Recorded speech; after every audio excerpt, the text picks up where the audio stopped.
Hello बच्चों। क्या हाल है बेटा आप लोगों के? क्या हाल चाल सबके? बढ़िया। ओह, आई होप सब बढ़िया है भाई। और पढ़ाई आप लोगों की बढ़िया चल रही है। वापस से अब हम लोग मिल रहे हैं वरुण एडवांस्ड बैच के अंदर, जहां पे बेटा हम लोगों ने लास्ट चैप्टर किया था। बाइनोमियल थ्योरम मैंने आपको कराया था। उसके बाद आई थिंक आपका प्रोबेबिलिटी भी हो गया है। और अब एक बिल्कुल ही नई यूनिट स्टार्ट होने वाली है जिसका नाम है कोऑर्डिनेट ज्योमेट्री। ठीक है भाई, अभी तक तुम्हारे मेनली अलजेब्रा के चैप्टर्स हुए हैं, तुमने देखा, और ट्रिग्नोमेट्री हुई है थोड़ी बहुत। बट अब एक नई यूनिट शुरू हो रही है, एक ऐसी यूनिट जो बेटा जो जेई एडवांस्ड के पॉइंट ऑफ व्यू से काफी स्कोरिंग मानी जाती है। ठीक है ना? अब जो बच्चों का देखो मेंस ही अच्छा नहीं हुआ है वो कहेंगे अरे सर कोऑर्डिनेट ज्योमेट्री कहां से स्कोरिंग, मैं तो छोड़ चुका हूं। तो मैं उनकी बात ही नहीं कर रहा बेटा। तुम मेंस लेवल के जब ठीक ठाक लेवल का पढ़ लोगे तब तुम्हें रियलाइज हो जाएगा कि यार कोऑर्डिनेट ज्योमेट्री बहुत स्कोरिंग यूनिट है। ठीक है, इसके क्वेश्चंस बहुत ज्यादा टफ नहीं आते। अगर एडवांस में बात करोगे, तुम जेई मेंस और एडवांस के क्वेश्चंस देखोगे तो स्कोरिंग कहा जाता है, थोड़े बहुत लेंदी कभी कभी हो जाते हैं, बट ऐसे नहीं होते कि तुम सोच ही नहीं पाते इसके अंदर। ठीक है, तो इसलिए कोऑर्डिनेट ज्योमेट्री को आपको बिल्कुल स्कोरिंग नेचर मानते हुए बिल्कुल बढ़िया करके पढ़ना है। और जैसा कि हम हर बार करते हैं बिल्कुल वैसा ही करेंगे। स्ट्रेट लाइन सर्कल्स पहले पढ़ेंगे और उसके खूब सारे मैं आपको क्वेश्चंस करवाऊंगा, उसके थ्रू आपका ये चैप्टर स्ट्रॉन्ग करवाऊंगा। और लास्ट लेक्चर में हम करेंगे PYQs, straight line and circle के मिक्स करके। ठीक है, तो तुम खुद ही रियलाइज हो जाएगा तुम्हें लेक्चर नंबर 5 तक कि यार देखो मैं सही कह रहा था, सर सही कह रहे थे। बहुत ही आसान पीवाईक्यूज तुम्हें लगने वाले हैं, बाकी चैप्टर्स के मुकाबले भी तुम्हें बहुत ईजी लगेंगे इसके एडवांस के पीवाईक्यूज। सच बात है, देख लेना। ठीक है, बट एक ही चीज चाहता हूं मैं तुमसे कि पहले 4 लेक्चर्स आपको ढंग से मेहनत करनी है। जो जो चीजें पढ़ चुके हो उनको रिवाइज करके बैठना है। देखो कोऑर्डिनेट ज्योमेट्री ना थोड़ा सी डिफरेंट है यार बाकी सबसे, क्योंकि इसमें रटना बड़ा पड़ता है, फॉर्मूले बड़े याद करने पड़ते हैं, थ्योरम्स याद करनी पड़ती है, प्रॉपर्टीज याद करनी पड़ती हैं, इसलिए बड़ा बोरिंग सा लगता है। इसमें मेहनत बहुत है, बट इसमें एक बार मेहनत कर ली तो एग्जाम में फिर इजी हो जाता है हमारे लिए। बट अगर तुम बाइनोमियल सीक्वेंस सीरीज ऐसे चैप्टर देखो, इसमें ज्यादा मेहनत नहीं है in terms of formula learn करना या प्रॉपर्टीज लर्न करना। दो चार फॉर्मूले हैं, लर्न कर लेते हो, क्वाड्रेटिक इक्वेशन हो गया। बट कोऑर्डिनेट में प्रॉब्लम क्या है कि बहुत सारी चीजें लर्न करने की है। तो जो बच्चा बहुत ही बढ़िया करके प्रॉपर तरीके से सिंसियरिटी के साथ इसको पढ़ता है उसी का कोऑर्डिनेट ज्योमेट्री सही हो पाता है। जो हाफ हेजर्ड तरीके से आधा पढ़ लिया आधा कभी कर लिया, नोट्स नहीं बनाते जो, उनको बड़ी दिक्कत होती है इसमें, बिकॉज इसमें एक एक चीज बहुत इंपॉर्टेंट है, बार बार याद करने की बातें होती हैं। तो सभी बच्चे कोऑर्डिनेट ज्योमेट्री को सीरियसली लें। कोई भी ये ना सोचे अरे मैं तो इसको ज्यादा ध्यान नहीं दूंगा, मेंस में छोड़ गया था मैं। बहुत सारे बच्चे मेंस में कोनिक सेक्शन छोड़ जाते हैं, बट एडवांस में ये गलती बिल्कुल मत करना बेटा, क्योंकि एडवांस में इसके क्वेश्चंस ऐसे होंगे जो तुमसे 90% चांस है हो जाएंगे अगर आपने एटलीस्ट अपने नोट्स भी पढ़ रखे हैं ढंग से और थोड़े बहुत सवाल लगा लिए या थोड़ी बहुत क्लासेस कर ली जो आपको दी जा रही हैं इस बैच के अंदर। तो भी आपका वरुण एडवांस के थ्रू जो आपका जेई में क्वेश्चन आएगा हो सकता है वो आप बहुत इजीली सॉल्व कर पाएं। ठीक है, लास्ट ईयर के क्वेश्चन भी दिखाऊंगा तुम्हें, 2023 के कोऑर्डिनेट के। बहुत आसान सवाल आए थे यार, बहुत आसान सवाल आए थे। ठीक है, चलिए तो स्टार्ट करेंगे स्ट्रेट लाइन एंड सर्कल में। अब बहुत लोगों का ये डाउट होता है सर स्ट्रेट लाइन में तो हर बार सवाल आता भी नहीं है। बट बेटा स्ट्रेट लाइन क्या है, देख हर जगह यूज होता है, सर्कल में भी लगेगा, पैराबोला इलिप्स हाइपरबोला सब में लगेगा, इसलिए स्ट्रेट लाइन को भी पढ़ना तो पड़ेगा। तो आज हम पहले देख इस तरह से लेक्चर ब्रेक करेंगे। आज स्ट्रेट लाइन की कुछ एप्लीकेशंस कराऊंगा, 3-4 चीजें। पहले थोड़ा बहुत सेंटर्स के बारे में बात करेंगे। 4 सेंटर्स होते हैं ना, ऑर्थो सेंटर, सर्कम सेंटर, इन सेंटर और centroid. In 4 centres of a triangle की और लोकस की बातें करेंगे। फिर हम कुछ इंपॉर्टेंट ब्रेन टीजर्स करेंगे, राइट, ब्रेन टीजर्स बढ़िया बढ़िया एज ऑलवेज इसी के ऊपर। और साथ में एक कॉन्सेप्ट करेंगे एप्लीकेशन ऑफ इमेज। ठीक है, काफी तुमने देखा होगा application, sorry, image of a point का एक फॉर्मूला होता है, फुट ऑफ परपेंडिकुलर, और इमेज का, उसके कुछ बढ़िया बढ़िया आज आपको मैं एप्लीकेशंस कराऊंगा। फिर कल भी हम स्ट्रेट लाइंस करेंगे जिसमें थोड़ा पैरामेट्रिक फॉर्म के एप्लीकेशंस कराऊंगा बहुत ही बढ़िया बढ़िया आपको, और थोड़ा बहुत पेयर ऑफ स्ट्रेट लाइंस वगैरह की बातें कल बताऊंगा। तो 2 लेक्चर्स हम स्ट्रेट लाइन के रखेंगे, फिर 2 लेक्चर्स हम सर्कल्स के साथ, स्ट्रेट लाइन तो मिक्स होगी होगी, सर्कल्स के रखेंगे, और लास्ट लेक्चर में एज ऑलवेज पीवाईक्यूज को हम सॉल्व करेंगे सारे के सारे। ठीक है, चलिए तो स्टार्ट करते हैं जल्दी से। समरी पहले दे देता हूं क्योंकि इसमें मैंने आपको बताया नोट्स इंपॉर्टेंट है। तो 3 सेंटर्स के बारे में आपको, 4 सेंटर्स के बारे में ये चीज आनी चाहिए। सेंट्रॉइड फॉर्मूला क्या होता है, डेफिनेशन क्या होती है, इन सेंटर की, ऑर्थो सेंटर, सर्कम सेंटर, सबकी डेफिनेशन लिखी हुई है बेटा। मैं किसी की अब इसमें डिटेल में नहीं जा रहा। देख अगर इसमें जाऊंगा तो थ्योरी पढ़ाने बैठ गए, फिर तुम कहोगे कि सर अरे क्या हो रहा है सर, थ्योरी बेसिक से हो रही है। तो पर्पज नहीं है इस बैच का थ्योरी, है ना। अगर तुझे ये सब पता नहीं है कि क्या होता है क्या नहीं होता, तो जाके वन शॉट से प्रॉपर तरीके से बेटा थ्योरी पढ़ लो, क्योंकि जल्दबाजी में बताऊंगा वैसे ही कुछ समझ नहीं आएगा, तो ना इधर के रहोगे ना उधर के रहोगे। इसलिए बेस्ट है इस बैच का जो पर्पज है हम उसी को लेके चलते हैं, दैट इज कि भाई समरी में एक थ्योरी दे दी है आपको, बाकी क्वेश्चंस में जहां लगेगी वहां पे एक्सप्लेन कर दूंगा। देखिए ये वाली चीज लगा रहा हूं मैं। है ना। बाकी डिटेल में अगर ये सब पढ़ना है तो आपको अपने बैच से रिवाइज कर सकते हो, जिस भी बैच के आप हैं, या फिर बेटा आप यूट्यूब से भी कर सकते हैं। ठीक है, अब इसी के ऊपर कुछ इंपॉर्टेंट बातें। इक्विलैटरल ट्राइंगल में सारे सेंटर सेम हो जाते हैं, तुम्हें पता है। राइट एंगल ट्राइंगल में सरकम सेंटर जो है मिड पॉइंट ऑफ हाइपोटेनस हो जाता है। तो फॉर एग्जांपल अगर ये राइट एंगल ट्राइंगल है तो इसमें जो सरकम सेंटर होता है वो ये वाला पॉइंट होता है, mid point of hypotenuse. And जो ऑर्थो सेंटर होता है वो यही वाला वर्टेक्स होता है जहां 90 बन रहा है, बी वर्टेक्स ऑर्थो सेंटर होता है। ठीक है, सबको पता ही होगा। इसके अलावा बहुत ही बढ़िया एक प्रॉपर्टी होती है जिसका आज एक क्वेश्चन में हम काम भी देखेंगे, जो शायद हो सकता है आपको नहीं पता हो, बहुत बहुत इंटरेस्टिंग, कि image of orthocentre in any side of a triangle always lies on circumcircle. क्या मतलब हो गया इसका, कि मान लीजिए एक सरकम सर्कल है, ये कोई भी ट्राइंगल है, और ऑर्थो सेंटर तुम्हें पता है एच से रिप्रेजेंट करते हैं जहां ऑल्टीट्यूड्स मिलते हैं।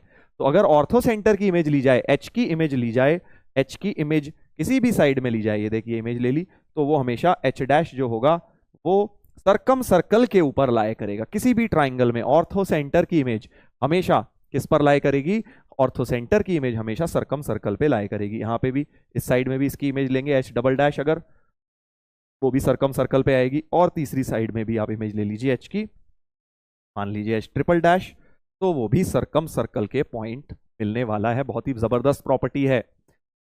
ठीक है भाई, ध्यान रखना, इसको हम लगाएंगे एक एडवांस के क्वेश्चन में भी लगाऊंगा, ध्यान रखना, जब हम पीवाईक्यूज करेंगे लास्ट लेक्चर के अंदर। इसके बाद यूलर्स लाइन सबने पढ़ी है, शायद नाम नहीं सुना होगा, but G divide H C in the ratio 2:1, ये तीनों सेंटर्स कोलिनियर होते हैं, राइट, कोलिनियर होते हैं। देखो ज्योमेट्री पढ़ने का तरीका ना थोड़ा डिफरेंट है, जैसा मैंने बताया।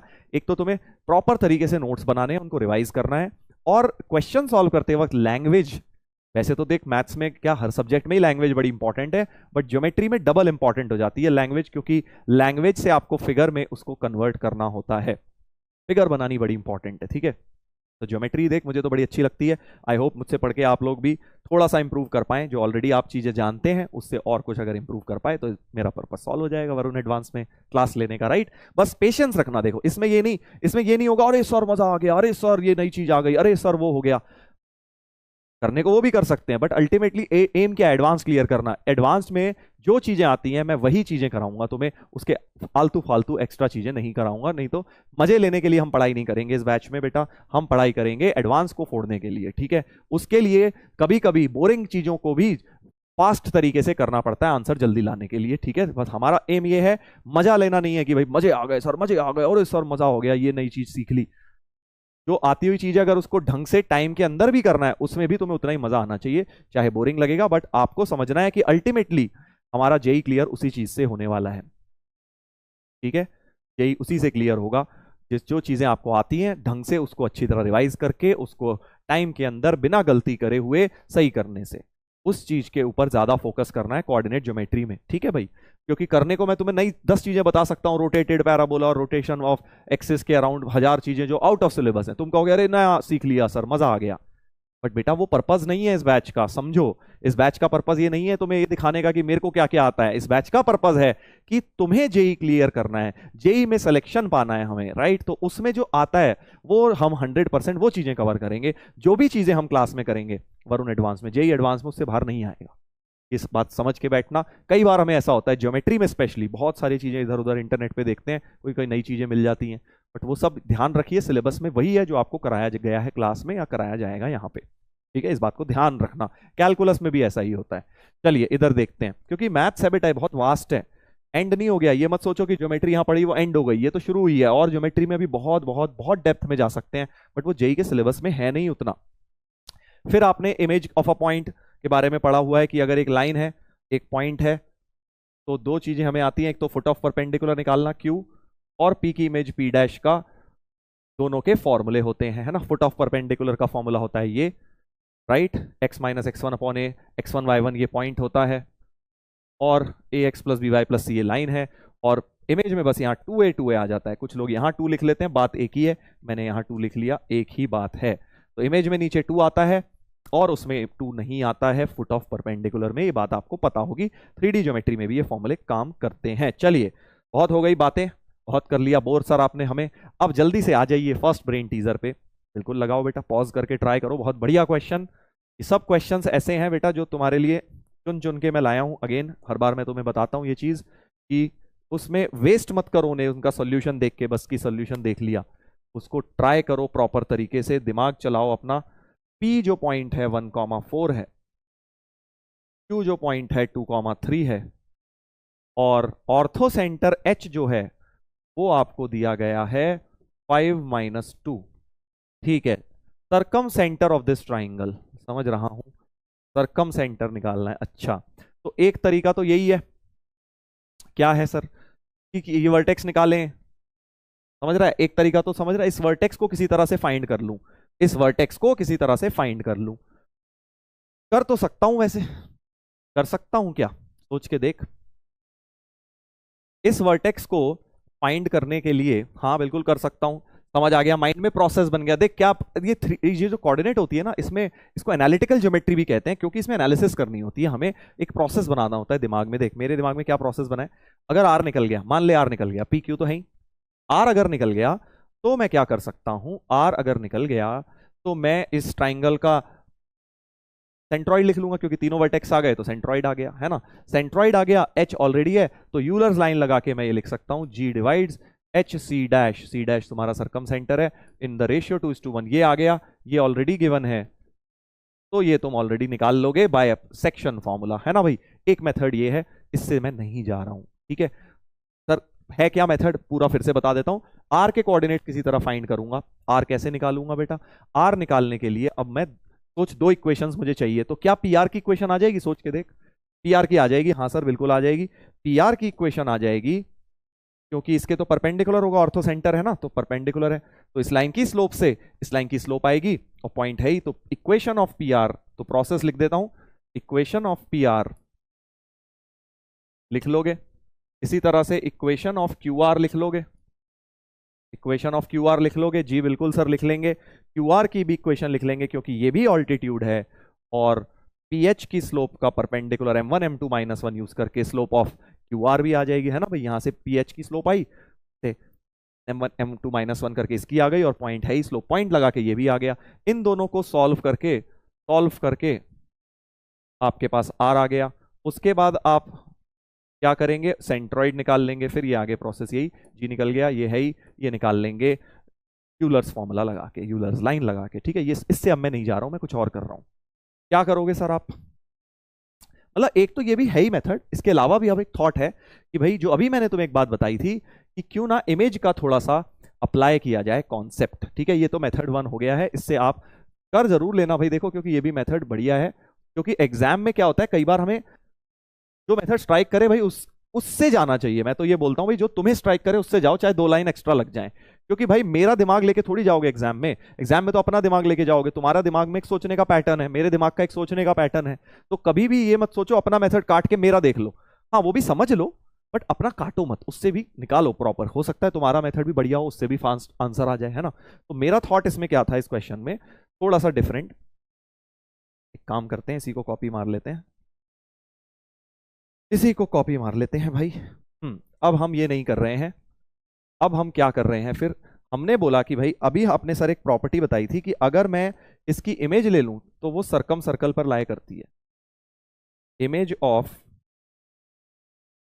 Of ortho centre, image of ortho centre, ortho centre की जो इमेज होती है, ऑर्थो सेंटर की बेटा जो इमेज होती है, ये हटा दो,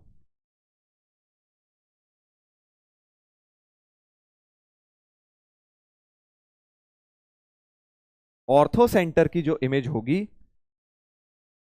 इमेज, ठीक है, वो ऑल्टीट्यूड नहीं होगा, ऑल्टीट्यूड तो अलग जाएगा, समझ रहे हो ना, क्योंकि इमेज के लिए तो बाइसेक्ट भी करेगा। हाँ, तो जो एच की इमेज होगी, एच डैश, वो सरकम सेंटर पर आ जाएगी, है ना, सरकम सेंटर पे एक पॉइंट और मिल जाएगा तुझे, यानी कि बेसिकली मुझे एक पॉइंट और मिल जाएगा इस सर्कल के ऊपर, है ना। तो एच की इमेज एच डैश निकाल लूंगा, और फिर 3 पॉइंट्स का सेंटर तो निकाल ही सकते हो ना, 3 पॉइंट से पास करते हैं वो सर्कल का सेंटर निकालना होगा, फिर तो समझ रहे, तो थोड़ा सा सर्कल का फंडा लगा लूंगा। तो आई होप समझ गए हो, नहीं समझे तो इधर देखो क्या करूंगा, सबसे पहले तो एच की इमेज एच डैश निकालूंगा, तो x minus x1 upon 2a, Q R की इक्वेशन, क्यू आर की, अच्छा क्यू आर की तो है ही नहीं, पी क्यू की है, पी क्यू की तो है, कोई नहीं हम पी क्यू में कर लेंगे, यही काम हम पी क्यू में कर लेंगे भाई, क्योंकि हमारे पास पी क्यू की इमेज है, तो एच डैश इसकी इमेज निकाल लेंगे। और इस लाइन की इक्वेशन भी बड़ी अच्छी दिख रही है, x plus y equal to 5, x plus y equal to 5 दिख रही है पी क्यू की इक्वेशन। समझ गया, क्योंकि ये 2 3 है, ये 1 4 है, तो सीधे लिख दी मैंने, नहीं तो 2 पॉइंट फॉर्म लगा लेते। तो एच डैश हो जाएगा x minus 5 upon 2a, 5 plus 2 upon 2b is minus of 5 minus 2 minus 5 upon a square plus b square. तो x minus 5 upon 2 is y plus 2 upon 2, 5 5 cut गया, 2/2 1 हो गया, तो x की वैल्यू हो गई 7 इन दोनों से, और y की वैल्यू हो गई 0। तो 7,0 एक पॉइंट आ गया सर्कल के ऊपर, 7,0 भी एक पॉइंट हो गया सर्कल के ऊपर। बस अब तो सवाल बस ये रह गया कि तुम्हारे पास एक सर्कल है, तुम्हारे पास एक सर्कल है जिसके ऊपर एक पॉइंट है 7 0, एक पॉइंट है 1 4 और एक पॉइंट है 2 3, और इस सर्कल का तुम्हें सेंटर निकालना है बेटा, उसको अल्फा बीटा कह देता हूं, है ना भाई। सर्कल का सेंटर निकालना है। तो अब बहुत तरीके दिमाग में आ रहे हैं, एक तो जनरल सर्कल की इक्वेशन लिख लो, और उसमें जीएफसी 3 इक्वेशन 3 अननोन करा है तुमने यार बच्चों वाला सवाल, की 3 पॉइंट से एक सर्कल की एक तरह से इक्वेशन या सेंटर निकालना है, या सीधे सीधे इसका डिस्टेंस इससे बराबर, तो एक इक्वेशन आएगी अल्फा बीटा में, है ना। So alpha minus 7 whole square plus beta square equal to alpha minus 1 whole square plus beta minus 4 whole square, ये एक इक्वेशन आ जाएगी। अल्फा स्क्वायर बीटा स्क्वायर सब कट जाएंगे, लीनियर इक्वेशन आएगी अच्छी सी। एक लिख लो ये वाला और ये वाला डिस्टेंस बराबर कर लो, तो alpha minus 7 whole square plus beta square बराबर alpha minus 2 whole square plus beta minus 3 whole square. यहां से एक इक्वेशन आ जाएगी अल्फा बीटा में, और दोनों इक्वेशन से अल्फा बीटा सॉल्व कर लूंगा, मेरे पास सेंटर निकल आएगा। ये भी बढ़िया मेथड है, पहला भी अच्छा था, ऐसा नहीं है कि पहला बेकार है ये अच्छा है, दोनों बढ़िया है। इसमें मैंने थोड़ा इमेज का फंडा यूज कर लिया। स्ट्रेट लाइन में देखो मैं कई बार इमेज यूज करूंगा, आज तुम देखोगे आज की क्लास में थोड़ा सा out of the box image के फॉर्मूले के एप्लीकेशन, तो इसको मैच जरूर कर लीजिएगा घर पे। आंसर अल्फा बीटा की वैल्यू 12 14 बोल रहे हैं, सरकम सेंटर। ठीक है भाई, दोनों मेथड से आप ट्राई कर सकते हैं, आंसर आपका आ जाएगा। चलो आगे बढ़ते हैं। फर्स्ट हो गया ब्रेन टीजर, अब बारी है सेकंड ब्रेन टीजर की। फिर से थोड़ा सा सेंटर्स के बारे में बात कर रहे हैं पहले, फिर लोकस की बात कर लेंगे, फिर इमेज की बात और कर लेंगे। In an acute angle triangle base BC has the equation this. अच्छा, फिर से एक ट्राइंगल आ गया है, एक ट्राइंगल आ गया है बेटा एबीसी। टेढ़ा मैं इसलिए करता हूं ताकि एक्स एक्सिस से कंफ्यूजन ना हो, नहीं तो सीधा ट्राइंगल बना देते हैं ना कई बार, हमें वो एक्स एक्सिस लगने लगती है, इसलिए मैं उसको ऐसे बना देता हूं। ABC 4x minus 3y plus 3 बराबर 0। Coordinates of orthocentre and circumcentre फिर से दिया है, देख ऑर्थो सेंटर दिया है और सरकम सेंटर दिया है, ठीक है। एच जो है ऑर्थो सेंटर वो दिया है 1 2, और पी सरकम सेंटर दिया है 2 3। तो सेंट्रॉइड तो आ गया, सेंट्रॉइड तो निकाल ही लूंगा, ठीक है, समझ गया। Radius of circle circumscribing the triangle, मतलब इस बार सर्कम रेडियस की वैल्यू निकालनी है। बिल्कुल सिमिलर सा ही क्वेश्चन है देख, हाँ बिल्कुल वैसा सा ही क्वेश्चन है। फिर से एक मेथड तो माइंड में ये आ रहा है, एक मेथड तो भैया माइंड में वही आ रहा है कि सर इमेज इमेज यूज करोगे क्या, देखते हैं, देख क्या पता कुछ फायदा हो जाए इमेज यूज करके। इतना बड़ा सर्कल क्या हो गया भाई,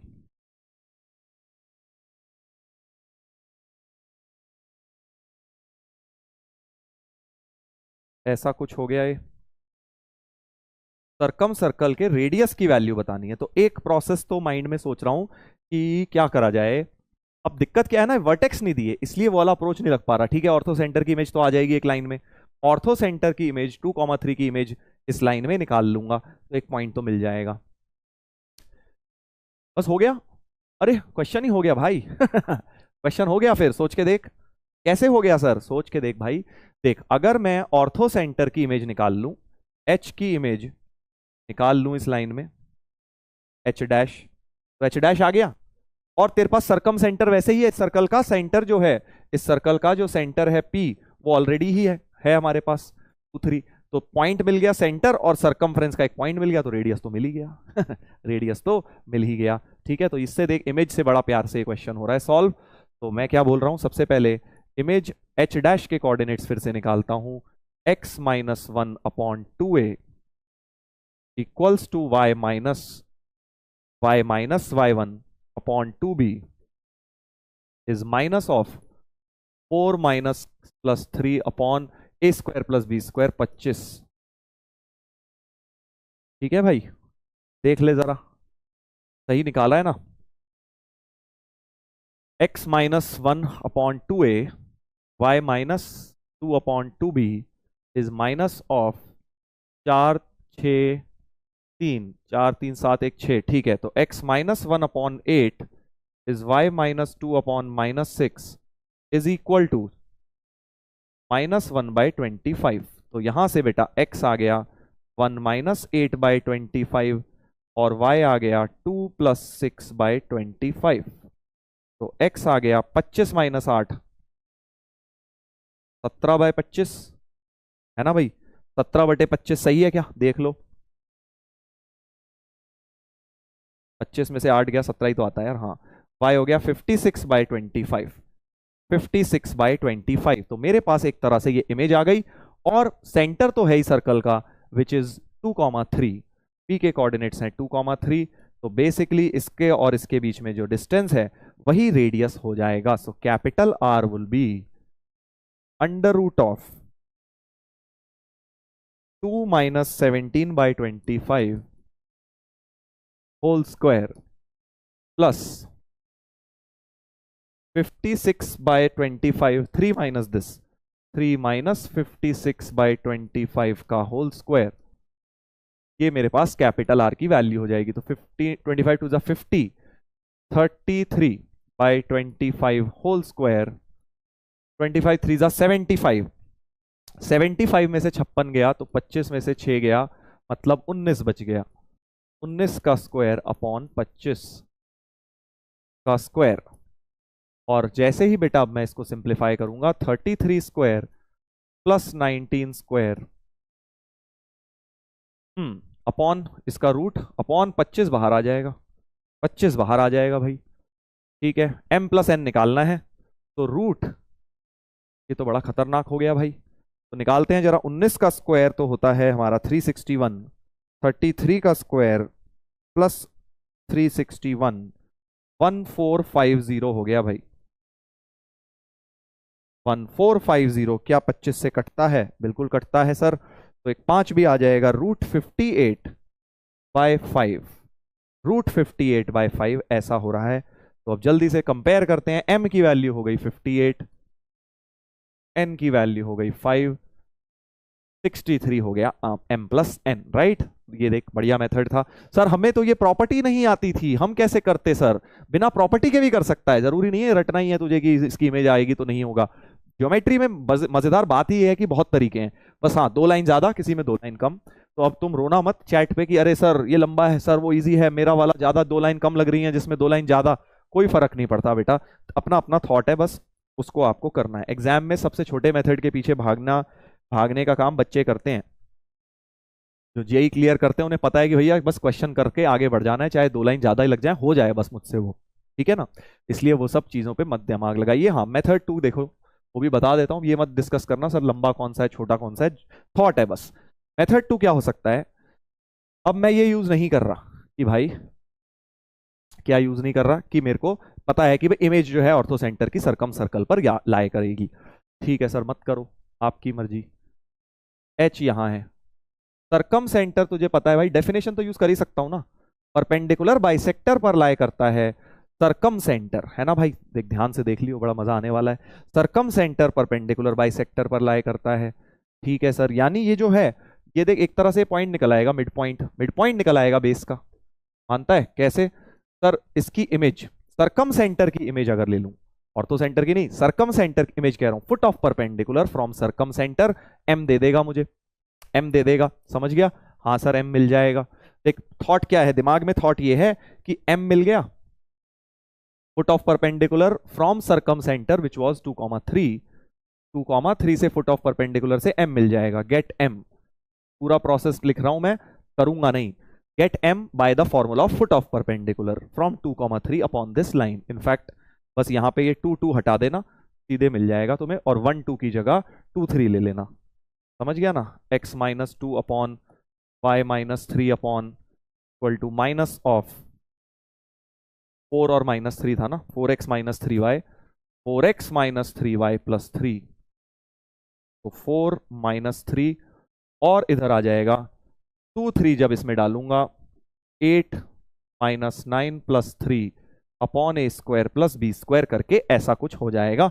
2 3 डाल दिया मैंने, हाँ 2 3 सही डाला है, करेक्ट। तो अब तुम्हें m मिल जाएगा। अब देख थॉट क्या है दिमाग में, m से क्या करोगे सर, मिड पॉइंट आ गया, ये मीडियन हो गई, सोच।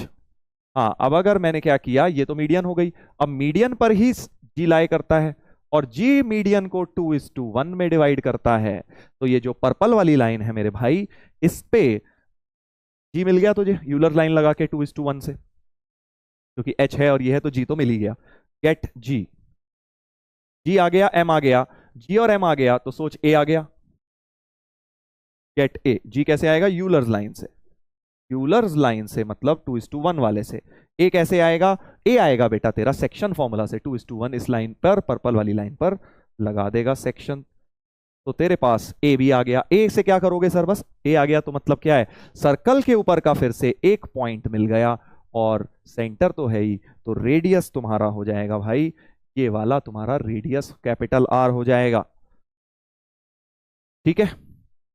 ऑब्वियसली मेथड 1 बेटर है, मेथड 2 थोड़ा सा ज्यादा लंबा है, बट बिना उसके भी तुम कर सकते हो, मैं तुम्हें ये बता रहा हूं। चलिए आगे बढ़ते हैं, और भी तरीके हो सकते हैं यार, जरूरी नहीं है यही हो, मतलब कैपिटल आर साइन लॉ लगा के भी तू निकाल सकता है, ए अपॉन साइन ए कहीं से क्रिएट करके भी वैसा कुछ हो सकता है, बन जाए, आई डोंट नो, उससे भी हम कर सकते हैं, किसी क्वेश्चन में देख लेंगे, अगर वहां पे इजी लगेगा तो वो थॉट भी लगा लूंगा। चलो एक और देखते हैं, एक और देखते हैं, इमेज की बातें कर रहे हैं तो एक क्वेश्चन और इमेज पे देख लेते हैं। A, B, C are the vertices of a triangle. The equation of bisector of angle ABC and the altitude from B. फिर से एक ट्राइंगल बनाएंगे, एक ट्राइंगल बनाया ABC, उसके बारे में बोला जा रहा है कि A जो है 2, -1 है, equation of bisector of angle ABC, angle ABC का जो बाइसेक्टर है, इस प्रकार से एंगल बाइसेक्टर है ये, ठीक है, and altitude from B, B से ऑल्टीट्यूड भी लगाना है, बी से ऑल्टीट्यूड भी ले लीजिए, ये लीजिए ऑल्टीट्यूड, ऑल्टीट्यूड हो गया ये BD, इसको ई ले ले, ठीक है। तो पहले ये वाला जो है एंगल बाइसेक्टर 3x - 2y + 5 = 0 और 7x - 10y + 1 = 0, ये अपना हो गया altitude and sorry bisector and altitude, ठीक है। If equation of BC is this form, तो ये निकालना है, ठीक है, BC की इक्वेशन निकालनी है, बेसिकली बेस की इक्वेशन। अब बड़ी प्यारी चीज बता रहा हूं, देख इसमें एक अपना दिमाग लगा लो जो लगाना है जिसको, बहुत अच्छी बात है। जब भी तुम्हारे पास, दो चीजें बता रहा हूं जो ट्राइंगल के क्वेश्चंस में, जब भी तुम्हारे को, थ्योरी की पार्ट बता रहा हूं जरा ध्यान से देख लो, जब भी तुम्हारे को परपेंडिकुलर बाइसेक्टर दिया है या एंगल बाइसेक्टर दिया है, तो हिंदी में लिख ले यार, तो इमेज का कॉन्सेप्ट लगाया करो, इमेज का कॉन्सेप्ट लगा सकते हैं, लगा सकते हैं, बिल्कुल इंपॉर्टेंट बात है ये, बिल्कुल ध्यान रखिएगा, ये कैसे लगा सकते हैं वो भी समझाऊंगा। अगर किसी भी क्वेश्चन में परपेंडिकुलर बाइसेक्टर या एंगल बाइसेक्टर दिया हो, तो ध्यान से देख, परपेंडिकुलर बाइसेक्टर का पहले केस समझ लेते हैं। मान लो ये ट्राइंगल है, ये एक ट्राइंगल है, ये है तुम्हारा एक ट्राइंगल ABC, तुम्हें मान लो ये वर्टेक्स दिया है, मान लो 1, -2 ही दिया था ना, हाँ 1, 2, -1 दिया था, 2, कुछ भी ले ले यार, क्या फर्क पड़ता है, और तुझे इसका परपेंडिकुलर बाइसेक्टर दे देता, ये लाइन परपेंडिकुलर बाइसेक्टर होती सपोज, या इसका दे देते, फर्क नहीं पड़ता कोई भी दोनों में से। तो मैं क्या बोल सकता हूं कि इस परपेंडिकुलर बाइसेक्टर में, क्योंकि देख परपेंडिकुलर बाइसेक्टर का मतलब क्या होता है, परपेंडिकुलर भी है और बराबर डिस्टेंस भी है, तो इसकी इमेज इस मिरर में, इसकी इमेज इस मिरर में C हो जाएगी, है ना, डायरेक्टली C निकल जाएगा, समझ गया। तो परपेंडिकुलर बाइसेक्टर में कैसे लगाओगे, image of A in C in the line mirror L must be C। Similarly अगर इधर का भी दे देते तो A में, इस वाले मिरर में इमेज B हो जाती सीधे सीधे, ठीक है। तो एक इमेज का फंडा ये लग जाएगा for such type of triangle, जहां पर तुम्हें एक तरह से, यहां पे बेटा तुम्हें एक तरह से ऐसा कुछ दिया है, परपेंडिकुलर बाइसेक्टर दिया हुआ है। अब बात कर लेते हैं अगर एंगल बाइसेक्टर दिया है, जो कि इस सवाल में ये वाली लाइन दी थी। अब ध्यान से देखना भाई, ये अपना ट्राइंगल है, ये अगर परपेंडिकुलर बाइसेक्टर है मान ले, तो अगर तुम्हें एक बात पता है कि भाई इंसिडेंट रे और रिफ्लेक्टेड रे बराबर एंगल बनाती हैं, हाँ सर, यानी कि ये दोनों एंगल तो बराबर हैं, यानी ये अगर इंसिडेंट रे है तो ये रिफ्लेक्टेड रे होगी, समझा?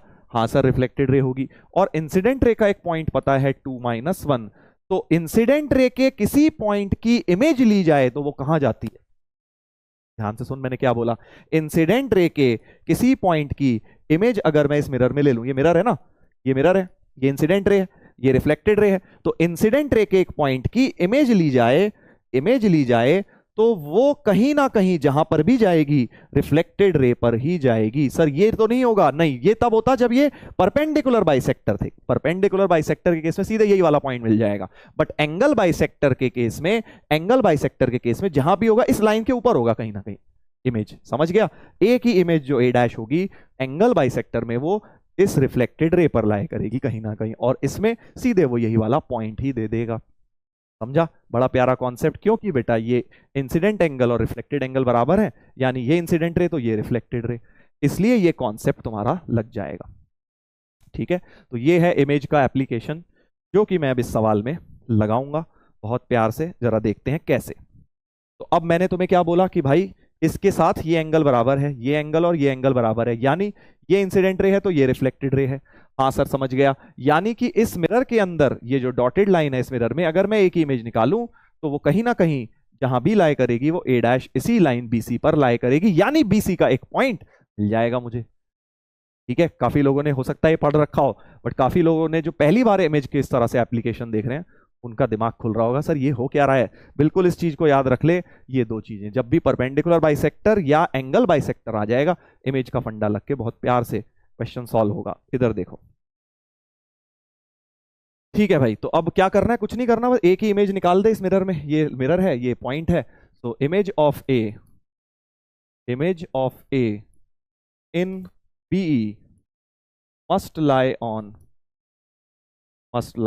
BC, ये कॉन्सेप्ट लगा रहा हूं। तो x minus x1 upon 2a, y minus y1 upon 2b is equal to minus of 6 plus 2 plus 5 upon 13। तो x minus 2 upon 6 equal to y plus 1 upon minus 4, 6 5 11 13 minus 1 हो गया, तो x minus 2 upon 6 equal to minus 1, तो x हो गया minus 6 plus 2 minus 4 and y plus 1 equal to 4, तो y की value हो गई 3। तो -4,3 इसकी इमेज हो गई, यानी ये वाला पॉइंट -4,3 रिफ्लेक्टेड रे पर लाया करेगा।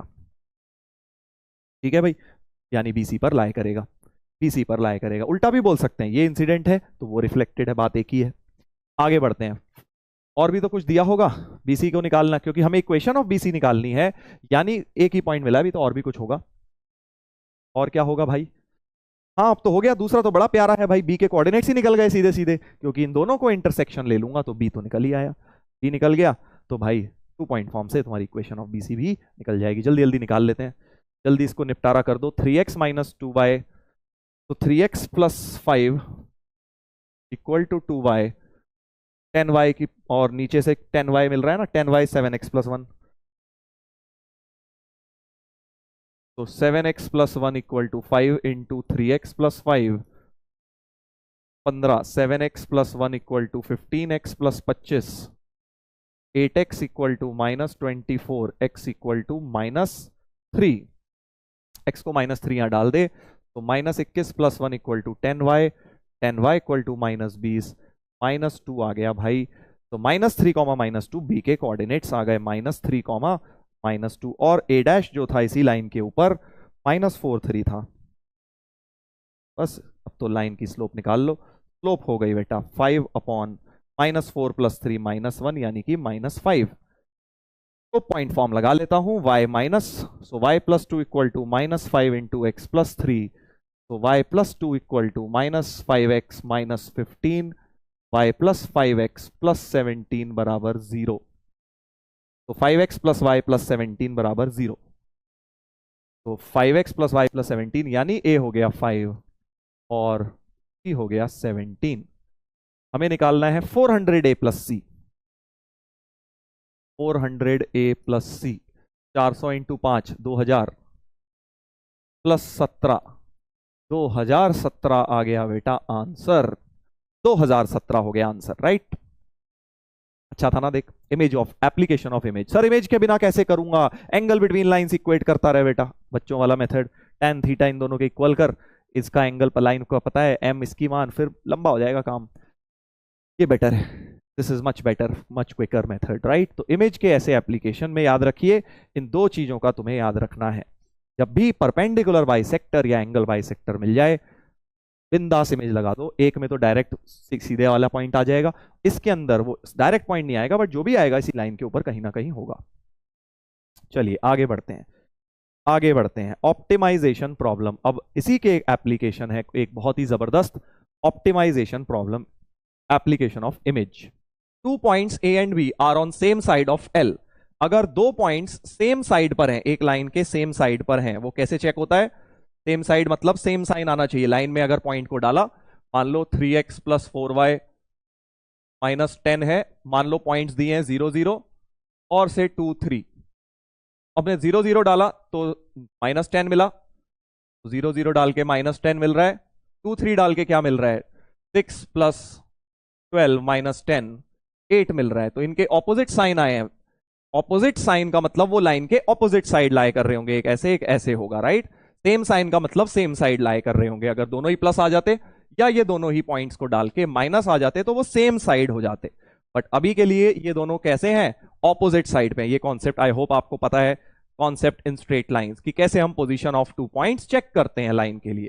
तो वही बोल रहे हैं कि अगर दोनों पॉइंट सेम साइड पर हैं, अगर A और B दो पॉइंट्स हैं जो सेम साइड पर दिए हुए हैं लाइन के, और आपको लाइन L पर एक ऐसा पॉइंट लेना है कि इस तरह से लेना है कि PA प्लस PB, ये जो वैल्यू है PA प्लस PB का sum of these two distances, P point इस लाइन पे इस तरह का लेना है कि sum of PA plus PB जो है वो मिनिमम हो जाना चाहिए। बहुत इंपॉर्टेंट है, अगर ये नहीं आता होगा तो बेटा सोचना खुद से मुश्किल है। तो इसमें आपको कोई मैक्सिमम मिनिमा यूज नहीं करना, इमेज यूज करनी है कि अगर आप एक ऐसा पॉइंट चाहते हैं कि ये डिस्टेंस बेटा मिनिमम हो जाए, ये डिस्टेंस जो है PA प्लस PB मिनिमम हो जाए, इस लाइन के ऊपर एक ऐसा पॉइंट चाहते हैं कि PA प्लस PB जो है सम मिनिमम हो जाए, तो होना क्या चाहिए?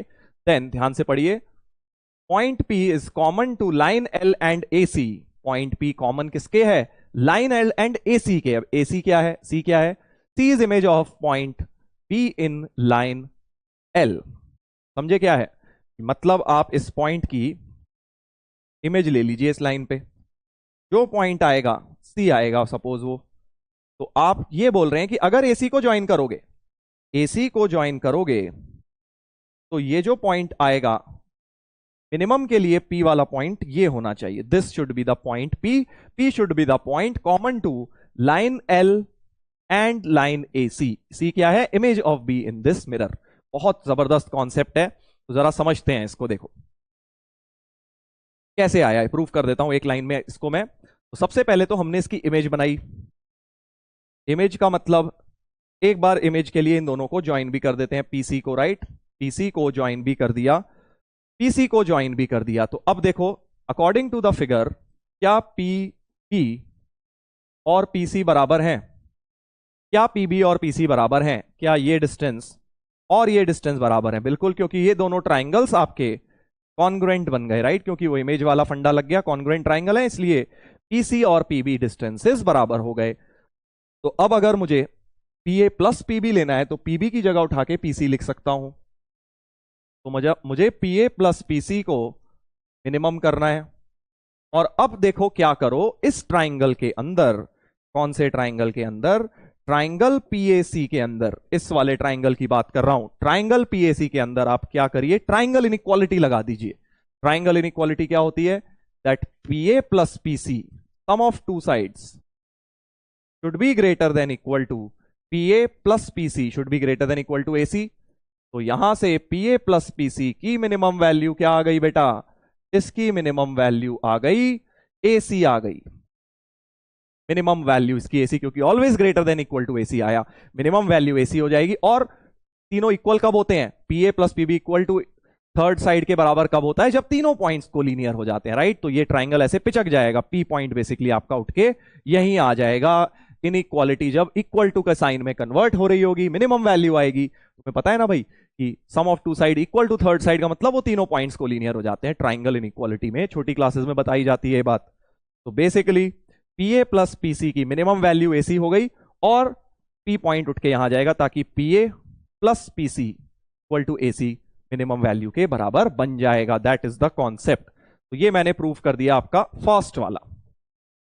ओके, तो बस तुम्हें इतना सा समझना है कि फर्स्ट वाले में पी ए प्लस पीबी वाले में तुम्हें पॉइंट, एक पॉइंट, दोनों पॉइंट अगर सेम साइड दिए हैं तो एक का इमेज लेके नीचे ले आओ, पहले उन्हें ऑपोजिट साइड के पॉइंट बनाओ। अब मैंने बी की इमेज ली है, आप ए की भी ले सकते थे, दैट वाज आल्सो फाइन, उससे भी आपका कोई गलत नहीं होता। आप ए की इमेज यहां ले लेते ए डैश और बी को ज्वाइन कर देते और पी पॉइंट वहीं आने वाला है, यही वाला आता वो, राइट? तो बट तुम किसी भी एक पॉइंट की इमेज ले लो, कोई फर्क नहीं पड़ता, राइट? अब सेकंड वाले पे आते हैं।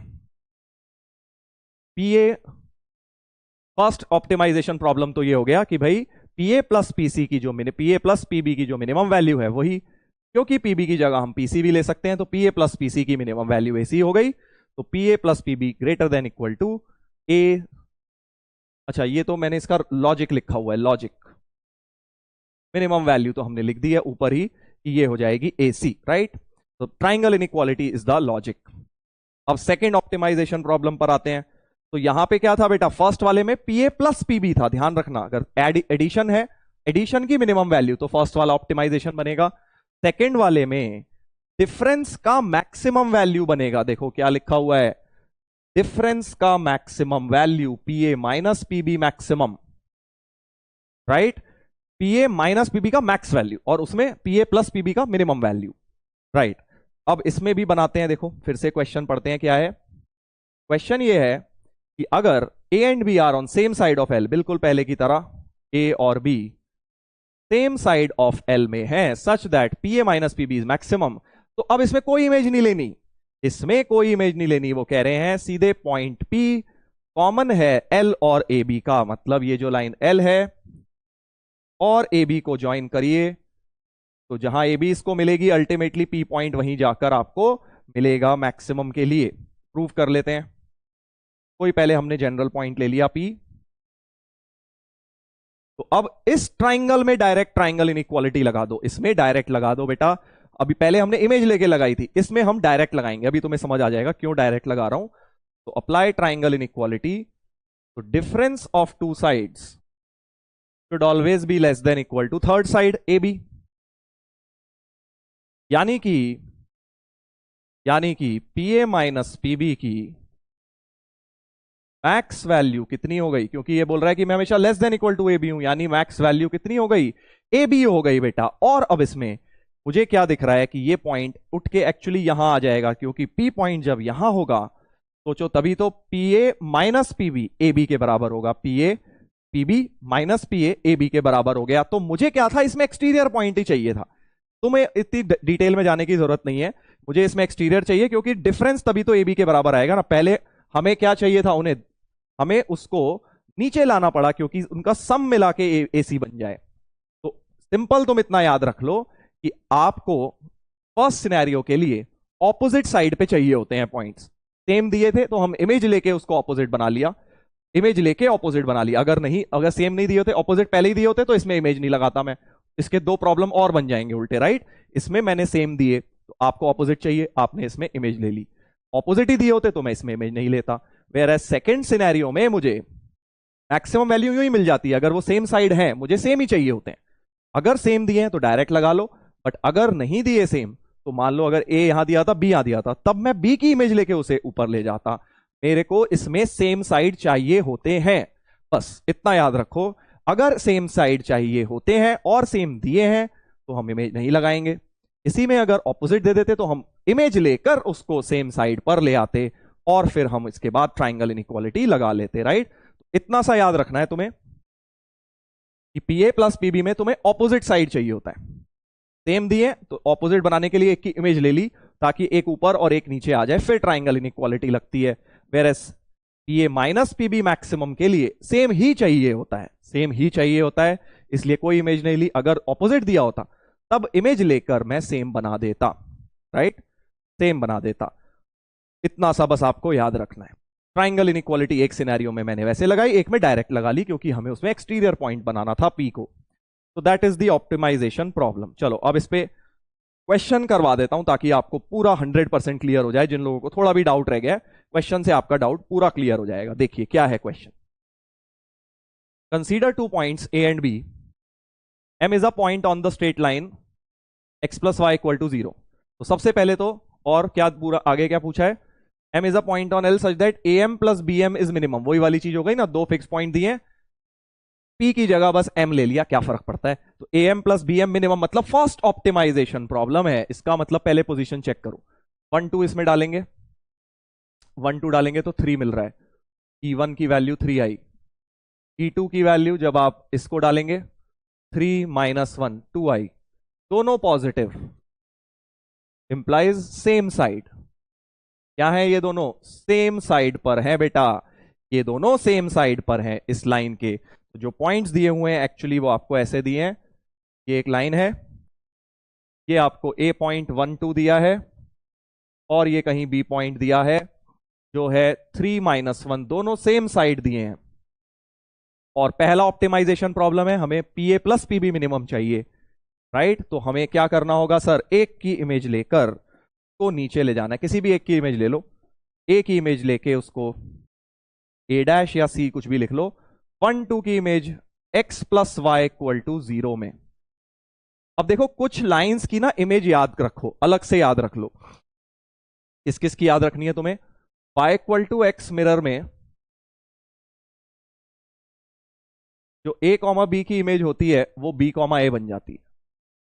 y इक्वल टू एक्स अगर मिरर है, इसमें इमेज के फॉर्मूले मत लगाओ, सीधे सीधे y इक्वल टू एक्स में 5 कॉमा 7 की हो जाएगी 7 कॉमा 5, a कॉमा बी की b कॉमा ए बन जाएगी y इक्वल टू एक्स में। y equal to minus x में अगर मिरर है जो कि इस सिनेरियो में है y equal to minus x, तो a कॉमा बी की इमेज जो बन जाती है वो बन जाती है बेटा minus B comma minus A, minus B comma minus A बन जाती है।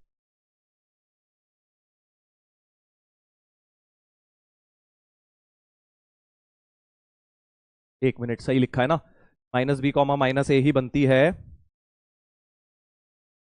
देख लेते हैं एक बार चेक करके।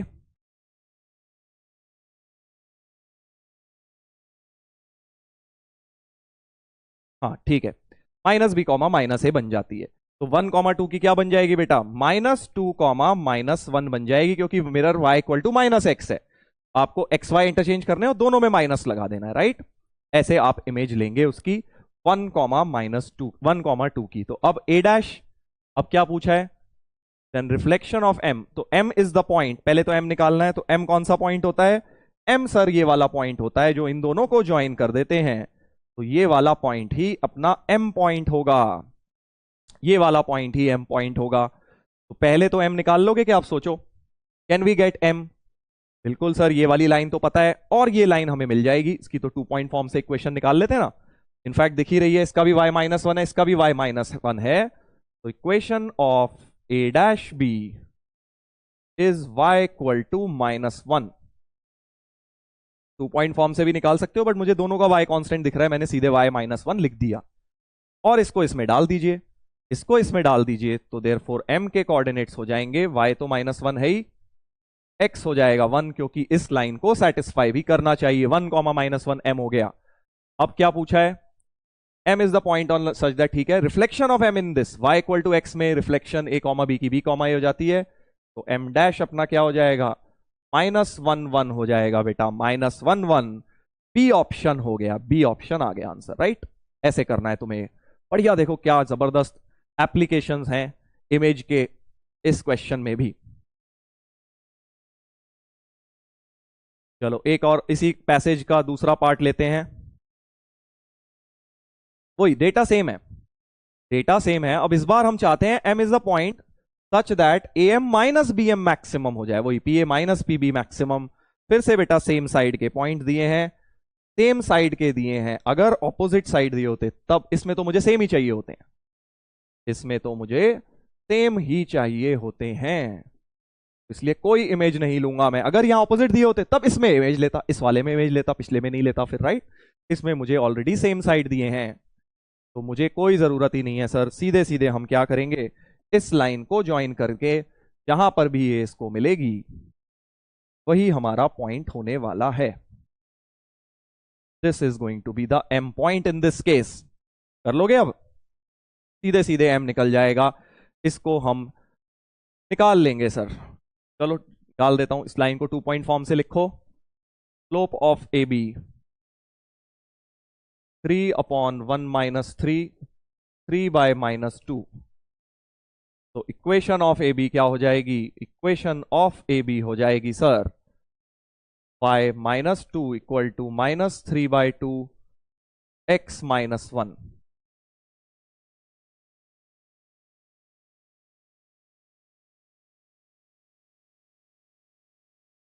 3x + 2y = 7 हो गई लाइन की इक्वेशन ए बी की।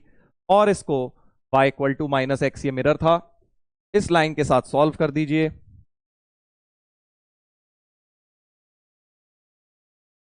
तो x की वैल्यू हो गई 7, तो ये पॉइंट आ गया 7, -7। 7, -7 m बन गया। इस बार आगे देखो क्या है, डिस्टेंस ऑफ m फ्रॉम 1, 1। तो 1, 1 से इसका डिस्टेंस निकाल लीजिए n पॉइंट से। mn डिस्टेंस पूछा हुआ है, डिस्टेंस फॉर्मूला 6² + 8²। 10 हो गया बेटा आंसर, 10 हो गया आंसर। डी ऑप्शन आ गया अपना, राइट, डी ऑप्शन आ गया। ऐसे करना है आपको। दोनों सिनेरियोज हो गए इसके अंदर, पीए प्लस पीबी मिनिमम, पीए माइनस पीबी मैक्स, दोनों सिनेरियो आ गए। अब एक चीज और आगे घुसाई हुई है, जस्ट टू कंफ्यूज स्टूडेंट्स कि क्या करा बेटा, इसकी मिनिमम पूछ ली, A M minus B M की मिनिमम। अब कुछ लोग सोचते हैं अरे सर ये तो बताया ही नहीं हमें, तो ऑप्टिमाइजेशन प्रॉब्लम में तो इसकी मैक्स होती है हमेशा, तो ये ऑप्टिमाइजेशन प्रॉब्लम है ही नहीं इसका मतलब। ऑप्टिमाइजेशन प्रॉब्लम में तो वही दो होंगी भाई, पीए प्लस पीबी का मिनिमम और पीए माइनस पीबी का मैक्स। अगर कुछ भी और दिया है वो ऑप्टिमाइजेशन का नहीं है, वो आपका नॉर्मल सवाल है। कैसे नॉर्मल है सर, देखो भाई, आपको बोला गया है कि इसकी मिनिमम वैल्यू चाहिए। अब मॉड की मिनिमम वैल्यू क्या होती है, 0 होती है ना, मॉड की 0 से कम तो हो नहीं सकती, यानी कि इसकी मिनिमम वैल्यू तो 0 हो सकती है। कब होगी, ये चीज तो आपने 0 रख दी, यानी A M equal to B M basically जब होगा तब मिनिमम हो जाएगी। तो ये ट्रिक क्वेश्चन है, फालतू में कंफ्यूज कर रहे हैं, इसमें कोई ऑप्टिमाइजेशन नहीं लगना। बेसिकली आपको क्या दिया हुआ है, आपको दिया है कि भाई एक पॉइंट एम इस लाइन पर इस तरह से है सच दैट उसका डिस्टेंस ए से और बी से इक्वल है, ए एम और बी एम बराबर है, और ये लाइन अपनी y = -x है। m पॉइंट को कुछ ले लो, alpha minus alpha, right, alpha minus alpha ले लिया, अल्फा माइनस अल्फा ले लिया ना, क्योंकि इस लाइन पे लाई कर रहा है, और दोनों डिस्टेंसेस बराबर रख दो यार, A M equal to B M रख दो। Alpha -1² plus alpha +2 whole square is equal to alpha -3 whole square plus alpha -1 whole square. ये पूरा का पूरा कटा, तो alpha +2 whole square is equal to alpha -3 whole square. Square हटेंगे तो प्लस माइनस आएगा, प्लस लेके मुझे दिख रहा है कुछ बनेगा ही नहीं, अल्फा अल्फा कट जाएगा, माइनस वाला साइन ले लिया। 2 alpha equal to 3 - 2 alpha equal to half. तो पॉइंट एम जो है हाफ कॉमा -1/2 हो गया भाई। ये तो ऐसे ही है, ट्रिक क्वेश्चन था, इसमें कोई इमेज वगैरह नहीं लगनी। हाफ कॉमा -1/2 हो गया। Area of A B M, अच्छा एरिया ही निकालना था, ओहो हो, एरिया ही निकालना था भाई, एरिया ही निकालना है। निकाल लो यार एरिया, अब तो इजी है। एरिया अब निकल जाएगा भाई, निकल जाएगा ना, क्योंकि बेस आ गई, बेस तो आ गई अपने पास, और ये हाइट भी आ जाएगी क्योंकि मिड पॉइंट ही हो जाएगा ना, क्योंकि आइसोसेलेस भी है। तो ये वाला पॉइंट एम एन, इनका मिड पॉइंट 2, हाफ ही हो जाएगा, 2 कॉमा हाफ ही हो जाएगा। आई थिंक अब आप कर लेंगे यार इसको। हाइट निकल आएगी ना, एम तो निकाल ही लिया है मैंने, डिस्टेंस फॉर्मूला लगा के एम एन आ गया, डिस्टेंस फॉर्मूला लगा के base, half base into height से एरिया निकाल लेना। या डिटर्मिनेंट भी लगा सकते हो यार, तीनों ट्राइंगल वर्टेसिस आ गए हैं, आप एरिया ऑफ ट्राइंगल के लिए डिटर्मिनेंट भी लगा सकते हो, जैसे करना हो कर लेना। आंसर अब आप निकाल लोगे इस पैसेज का। चलिए तो अब हमने यहां तक ये कर लिया है, इतने सारे ये सारी चीजें कर ली हैं, है ना। ये वाला ब्रेन टीजर था, नंबरिंग थोड़ी सी अलग हो गई है बट मैंने 7 से शुरू कर दी है। देखिए अब इसका और एप्लीकेशन देखते हैं हम इमेज वाले कॉन्सेप्ट का। H A is this function mod of this minus mod of this, the greatest value of H A is, तो समझ गए बेसिकली। अब तुम इसको बिल्कुल ऐसे ही एक्सप्रेस कर सकते हो, एच ए को होल स्क्वायर्स बनाया जाए तो a plus 2 whole square plus 1 बन गया, माइनस रूट, ये देखिए क्या हो गया, ये क्या हो गया sir, a plus 1 whole square plus 4 हो गया, है ना। तो ऐसा कुछ है। अब ये तुम देखो, अगर दो डिस्टेंस पॉइंट, दो पॉइंट से कोई डिस्टेंस लिखा है, देखो a,0 एक पॉइंट ले लेता हूं, a,0 एक पॉइंट ले लेता हूं, उसका डिस्टेंस ये किससे लिखा है, -2,-1 से डिस्टेंस लिखा है, और ये -1,2 से डिस्टेंस लिखा हुआ है। सोचो क्या ये वाला डिस्टेंस तुम ये पी ए डिस्टेंस नहीं कह सकते, डिस्टेंस ऑफ दिस ये पी ए बन गया, डिस्टेंस फॉर्मूला ही लिखा हुआ है एक तरह से, और ये वाला बेटा पी बी बन गया, देखो ये वाला डिस्टेंस पी बी बन गया, और मॉड भी लगा हुआ था एक। तो यानी कि अब एच ए जो फंक्शन है वो एक तरह से mod of P A minus P B है, और इसकी तुम ग्रेटेस्ट वैल्यू चाहते हो, यानी इसको मैक्स चाहते हो। तो अब सोच लो, वैसा ही क्वेश्चन हो गया, बिल्कुल बिल्कुल वैसा ही क्वेश्चन हो गया कि तुम्हें एक पी पॉइंट है एक्स एक्सिस का, a,0 एक लाइन के ऊपर एक्स एक्सिस का पॉइंट लेना है, सच दैट ये दोनों पॉइंट्स का डिफरेंस ऑफ डिस्टेंसेस मैक्स होना चाहिए। तो एक्स एक्सिस ये रही -2,1, -2,1 इधर हो गया कुछ, है ना। मैं बस ये देख रहा हूं दोनों सेम साइड पर है ना, -1,2 ये भी ऊपर ही है इसके, -1,2 x-1 और y दोनों के पॉजिटिव है ना, तो दोनों ऊपर ही हो गए, एक तरह से दोनों पॉइंट्स ऊपर ही हो गए। तो एक्स एक्सिस के दोनों ऊपर ही है, यानी कि तुम्हें कुछ नहीं करना, तुम्हें तो बस सीधे सीधे कोई इमेज नहीं लेनी, सीधे इन दोनों को ज्वाइन करते हुए जो लाइन होगी वही होगा, क्योंकि जब सेम साइड पर होते हैं तो इसमें सेम साइड ही चाहिए होता है, मैक्स वाले में सेम साइड चाहिए होता है। अगर ऑपोजिट साइड होते तो इमेज लेके सेम साइड ले आता, P A plus P B minimum वाले में हमें ऑपोजिट साइड चाहिए होता है तो अच्छी बात है, नहीं तो इमेज लेके ले आएंगे, बस इतना सही तुम्हें याद रखना है।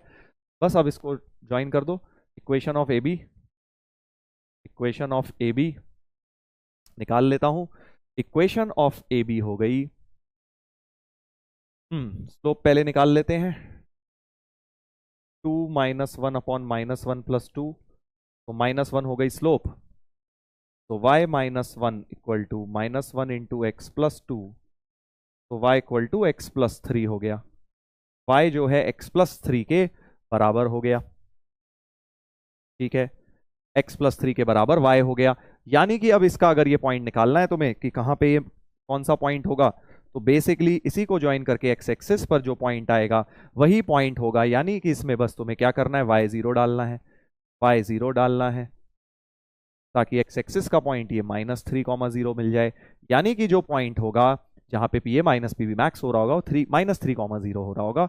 तो और मैक्स वैल्यू क्या होगी तुम्हें पता ही है, P A minus P B always less than equal to A B होता है, यानी इनकी मैक्स वैल्यू ए बी ही हो जाएगी। डिस्टेंस बिटवीन ए बी देख लो क्या है, तो मैक्स वैल्यू वो कह रहा है एन है, तो एन की values nothing but A B का डिस्टेंस, डिस्टेंस फॉर्मूला लगाइए, 1 square plus 1 square I think √2 आ गया, तो n की वैल्यू हो गई √2, और बोल रहा है greatest value of H alpha is N at A equal to alpha, A की वैल्यू क्या थी, a,0 पॉइंट था, ए की वैल्यू -3 आई है, यानी कि -3 पर आपका मैक्सिमा आ रहा है। सर कैलकुलस से भी कर सकता था बेटा, बहुत लंबा हो जाता, कैलकुलस से कर सकता है, डेरिवेटिव ले ले, ए के रिस्पेक्ट में 0 डाल ले, आएगा उससे, बट ये एप्लीकेशन बढ़िया है, क्विक है ये, ठीक है। तो a -3 हो गया और n √2 हो गया, हमें n प्लस अल्फा पूछा गया था, हाँ अल्फा ही है वो, तो -3 प्लस √2 सी ऑप्शन हमारा आंसर होना चाहिए, ठीक है भाई। अच्छा एप्लीकेशन है देखो इसी कॉन्सेप्ट का, P A minus P B max वाले कॉन्सेप्ट का। तो समरी सिर्फ इतनी सी है कि भाई अगर तुम्हारे पास दोनों पॉइंट जो हैं वो सेम साइड पर हैं और तुम्हें P A minus P B max चाहिए तो सेम साइड पर ही रहने दो, ऑपोजिट है तो इमेज लेके सेम बना लो, इसमें तुम्हें सेम चाहिए होता है बेसिकली। और तुम्हें P A plus P B minimum के लिए ऑपोजिट चाहिए होता है तो अच्छी बात है, नहीं तो इमेज लेके सेम पहुंचा दो, बस इतना सा कॉन्सेप्ट। चलिए अब एक तो ये हो गया, अब इसमें थोड़ा सा डिफरेंट तरह के भी क्वेश्चन बन सकते हैं, यही में आए नहीं है एडवांस में कभी, बट आ सकते हैं इस टाइप के, जिसमें अब 2 पॉइंट्स नहीं है, ज्यादा पॉइंट्स। ठीक है, देखो क्या है, एक बार देखते हैं। ये ओरिजिन से डिस्टेंस है, P A plus P B plus P C plus P D लिखा हुआ है।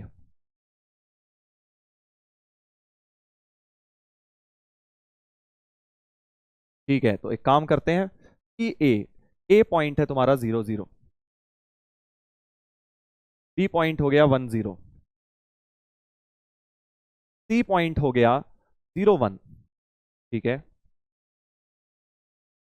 और डी पॉइंट हो गया 3 4।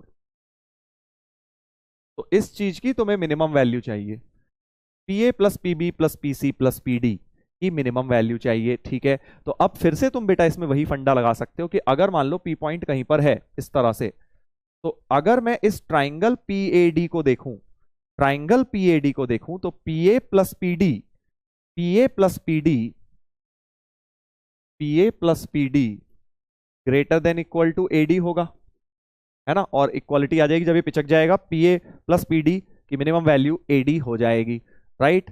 बिल्कुल सर, तो इस ट्राइंगल को पहले हमने देखा, ट्राइंगल पी ए डी को, और अब ट्राइंगल पीबीसी को भी देख लो, ट्राइंगल पीबीसी को भी देख लो। ये देखो ये वाला ट्राइंगल, इस ट्राइंगल में भी एक बार ट्राइंगल इनइक्वालिटी लगा देता हूं, क्योंकि PB plus PC greater than equal to BC हो जाएगा, बीसी हो जाएगा, है ना। तो बेसिकली फंडा ये है कि जो पी पॉइंट है एक्चुअली वो इस लाइन का और इस लाइन का जो इंटरसेक्शन पॉइंट आ रहा होगा, एक्चुअली वो ये वाला बन जाएगा, क्योंकि वो कोलिनियरिटी के लिए मिनिमम के लिए इस पर भी लाए करेगा, एडी पर और बीसी पर भी लाए करेगा। यानी कि अगर मैं इन दोनों को सबको ऐड कर दूं, P A plus P B plus P C plus P D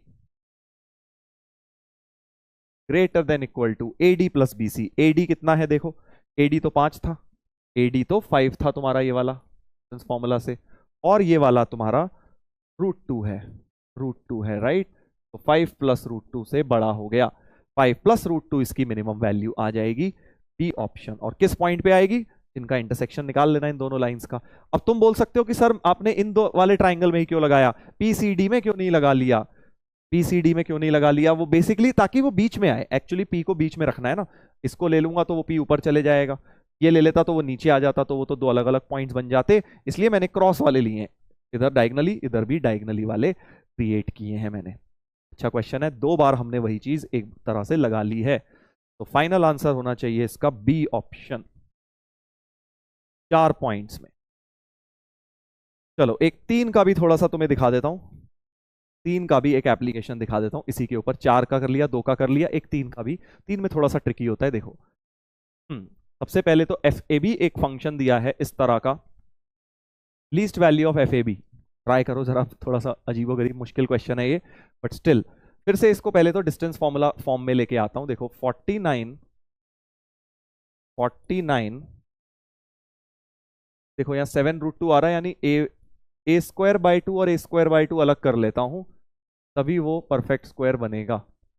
इस वाले को मैंने ऐसे लिखा, और अब तुम अगर देखोगे ये और ये मिला के एक परफेक्ट स्क्वायर बन गए हैं, a/√2 -7 का होल स्क्वायर बन गया है, और ये a/√2 -0 का होल स्क्वायर बन गया है बेटा, है ना। तो ऐसे लिख सकता हूं मैं फर्स्ट टर्म को, देख लीजिए क्या सही लिखा है मैंने, ये 3 मिला के हो गई a/√2 -7 का होल स्क्वायर, और ये a/√2 -0 का होल स्क्वायर। तो एक तरह से a/√2 a/√2 का डिस्टेंस फ्रॉम 7 0 लिखा हुआ है ये। ऐसे ही इसको देखो, ये तो बड़ा आसान है परफेक्ट स्क्वायर बनाना, b -5 का होल स्क्वायर प्लस 25 हो गया, b -5 का होल स्क्वायर प्लस 25 हो गया सेकेंड वाला तो। और इस वाले को भी अगर आप ध्यान से देखें तो फिर से वैसा ही कुछ बेटा, यहाँ √2 की टर्म आ रही है, तो फिर से वो ए स्क्वायर को a² करो, a² प्लस a/√2 -b का होल स्क्वायर, सही बोल रहा हूं क्या, देखो ए स्क्वायर बाय 2 ए स्क्वायर बन गया, और बी स्क्वायर माइनस √2ab ऐसा कुछ बन गया। ठीक है भाई, ठीक है ना। तो अब अगर तुम अब ध्यान से नोटिस करो तो ये लिखा हुआ है a/√2 का 7 0 से डिस्टेंस। ठीक है, अब जरा फिगर बना लेते हैं, अब जरा केयरफुली बेटा काम करने वाला आ गया है टाइम। a/√2 नोटिस करो y = x पर है ना। चलो इस तरह से फिगर बनाते हैं, एक y = x लाइन बना ली यहां पे। तो a/√2, a/√2 का 7 0 से डिस्टेंस, 7 0 से, है ना भाई, सही है ना। हाँ 7 0 से डिस्टेंस है, बिल्कुल सही बात है। a/√2 का 7 0 से डिस्टेंस, 7 0 कहीं होगा यहाँ पे, इसको बोल देता हूं P और इसको बोल देता हूं A। तो ये हो गया एक तरह से PA। ठीक है, ये क्या है, ये तो भाई ये तो बड़ा ही अजीबो गरीब सा पॉइंट है।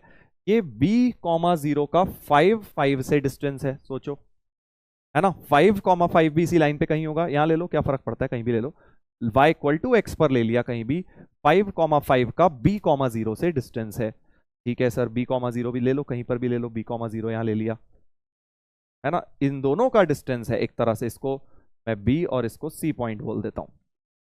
ये BC लिखा हुआ है, देखो ये BC लिखा हुआ है, B,0 का 5,0 से डिस्टेंस, बिल्कुल सही है, बिल्कुल सही है। ठीक है, और बी दूसरा भी हो सकता था पॉइंट, बट ये वाला ले लिया है मैंने। और इसको अगर आप देखो, ये a/√2 का B0 से, यानी इस वाले का PB लिखा हुआ है, ये PB लिखा हुआ है, ये वाला डिस्टेंस PB लिखा हुआ है भाई, ये वाला, है ना। हाँ सर, बहुत सारे डिस्टेंस आ गए, इस basically PA plus BC plus PB की मिनिमम वैल्यू चाहिए। अब होता क्या है, हम लगता है PA प्लस PB की तो निकालें सर, PA प्लस PB की तो मिनिमम वैल्यू निकाले, बट फिर प्लस BC भी तो है ना, तो हमें एक बार में तीनों को देखना पड़ेगा। कैसे, इधर देखो, PA plus PB, PA plus BC। हाँ, तो अब इसमें क्या करो बेटा, सबसे पहले तो तुम एक चीज ये कर सकते हो कि इसकी इमेज B0 की इमेज 0 भी होगी इस लाइन में, y = x मिरर है, y = x है ये वाली लाइन, तो इसमें इसकी 0 भी ले लो। तो अब क्या हो जाएगा, PB और PB डैश तो सेम हो जाएंगे, PB और PB डैश तो सेम हो जाएंगे। हाँ सर हो जाएंगे। ऐसे ही बेटा, ऐसे ही 5 की भी इमेज ले लो इधर इसमें, तो -5 हो गया। तो बेसिकली तुम PB की जगह PB डैश लिख सकते हो, और ऐसे ही जो तुम्हारा दूसरा था BC उसकी जगह, सॉरी BC की जगह लिखा है ना ये, एक सेकेंड भाई, BC की जगह B, अच्छा नहीं, PB की जगह मैंने PB डैश लिख लिया, बिल्कुल ठीक है। और बेटा अब BC की जगह मैं क्या लिख सकता हूं, B डैश C डैश लिख सकता हूं क्या, देख के देखो जरा, हाँ बिल्कुल लिख सकता हूं, B डैश C डैश, ये वाला C डैश पॉइंट मान लेता हूं, तो ये लिख सकता हूं एक तरह से, है ना, B डैश C डैश लिख सकता हूं इसकी जगह। तो एक तरह से अब क्या बन गया, ये आपका, इसको कहीं भी ले लो, C डैश को नीचे ले लो, तो ये इस C डैश एक क्वाड्रिलेटरल सा बन रहा है। देखो थोड़ा सा फिगर इसको बेटर कर देते हैं, ये यहां है मान लो, और ये ऐसा मान लो C डैश -5 तो मैंने क्या किया, देखो आप ध्यान से केयरफुली सुन लो। सबसे पहले ये पॉइंट P था, P A चाहिए था, P A तो वहीं का वहीं रखा, P B चाहिए था, है ना, ये PB, इसकी जगह मैंने PB डैश लिख लिया, ये वाला पॉइंट जो 0, B है, लिख सकता हूं क्योंकि ये दोनों डिस्टेंसेस तो बराबर होंगे, राइट। PB डैश लिख सकता हूं, और फिर मैंने तीसरा, मुझे BC लिखना था, ध्यान दो, BC का मतलब हो गया ये वाला डिस्टेंस, BC लिखना था। तो मैंने क्या किया, इसकी भी इमेज ले ली B डैश, और इसकी भी इमेज लेके इधर ले आया C डैश, और ये डिस्टेंस लिख लिया, क्योंकि ये दोनों डिस्टेंस बराबर होंगे, ये दोनों डिस्टेंस बेटा बराबर होंगे। देखो ये वाला भी 5² + B - 5 का होल स्क्वायर बन रहा है। और बेटा अब जो चीज तुमने ट्राइंगल में लगाई थी, वो अब एक क्वाड्रिलेटरल में लगा दो।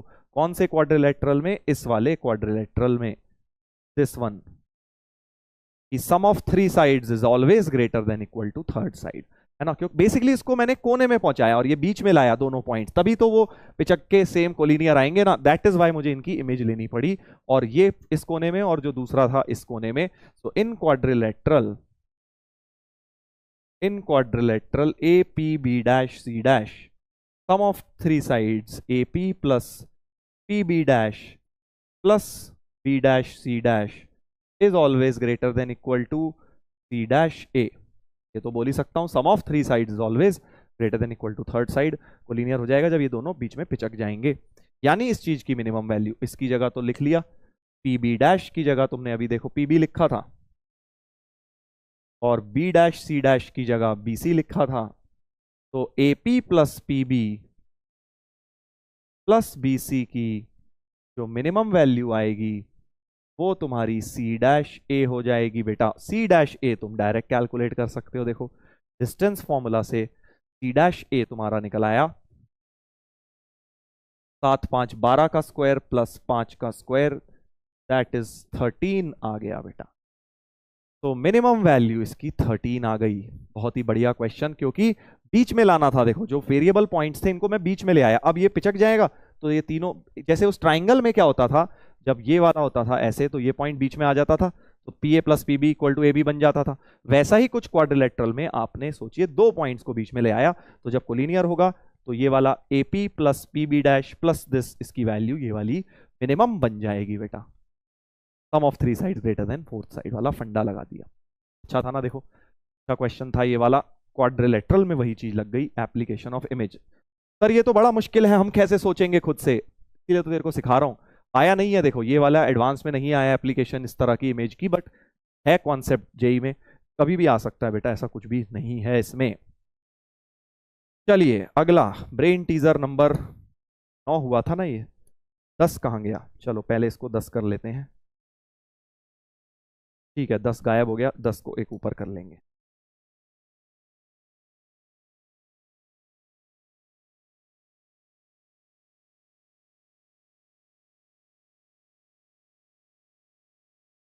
ग्यारह नंबर ही देख लेते हैं, नंबरिंग थोड़ी सी गड़बड़ हो गई आज। 11 नंबर देखते हैं। Medians of a triangle are 9 12 15। अच्छा, मीडियन की लेंथ दी है, एक ट्राइंगल है उसकी मीडियन की लेंथ दी है, then find the area of this triangle. अब इसको तुम ज्योमेट्री का समझ लो, सॉल्यूशन ऑफ ट्राइंगल का समझ लो, जो समझना है समझ लो, बस इसको करके दिखाना है बेटा, जैसे भी करो, क्योंकि एग्जाम में लिख कर तो आएगा नहीं, ये लगा वो लगा जो मर्जी लगा बस कर। मीडियंस दी है 9 12 15। अच्छा 9 12 और 15, ठीक है सर मान लेते हैं ये 9 दी है, एक मीडियन 9 दे दी, ये 12 दे दी और ये 15 दे दी। तो अब तुमने सॉल्यूशन ऑफ ट्राइंगल में शायद मीडियन का फॉर्मूला पढ़ा होगा कि भाई मीडियन ऑफ ए स्क्वायर का वैल्यू होता है 2b square plus 2c square minus A square by 4, है ना भाई, और मीडियन ऑफ बी का होल स्क्वायर होता है 2a square plus 2c square minus B square by 4, और median of C whole square होता है 2a square plus 2b square minus C square by 4। ये पढ़ा होगा ना, लेंथ ऑफ मीडियन के एक तरह से ये फॉर्मूले होते हैं। अब एक जो माइंड में मेथड आ रहा है वो ये कि भाई सर यहाँ एम ए डाल दूंगा, एम ए मतलब ये वाली मीडियन फ्रॉम ए 9 12 15 डाल दूं, तीन इक्वेशन तीन अननोन्स, ए स्क्वायर बी स्क्वायर सी स्क्वायर आ जाएंगे।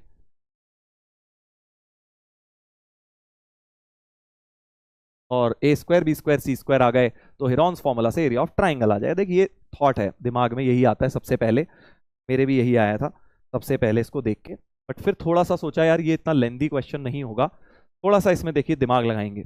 ये थोड़ा ये वाला क्वेश्चन ओलंपियाड्स की तरफ ज्यादा टिल्टेड है, यही के लिए नहीं, बट फिर भी एक अच्छा फंडा है, सीख लो, कोई बुराई नहीं है।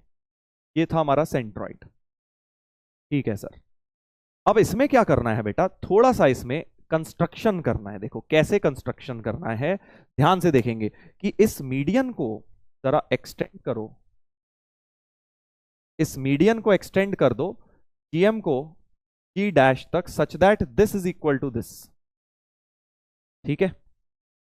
इतना करा होगा तुमने ऐसी चीजें छोटी क्लासेस में, तुम्हें याद आ रही होंगी कि मीडियन को मैंने एक्सटेंड कर दिया कि जीएम बराबर एम जी डैश हो जाए।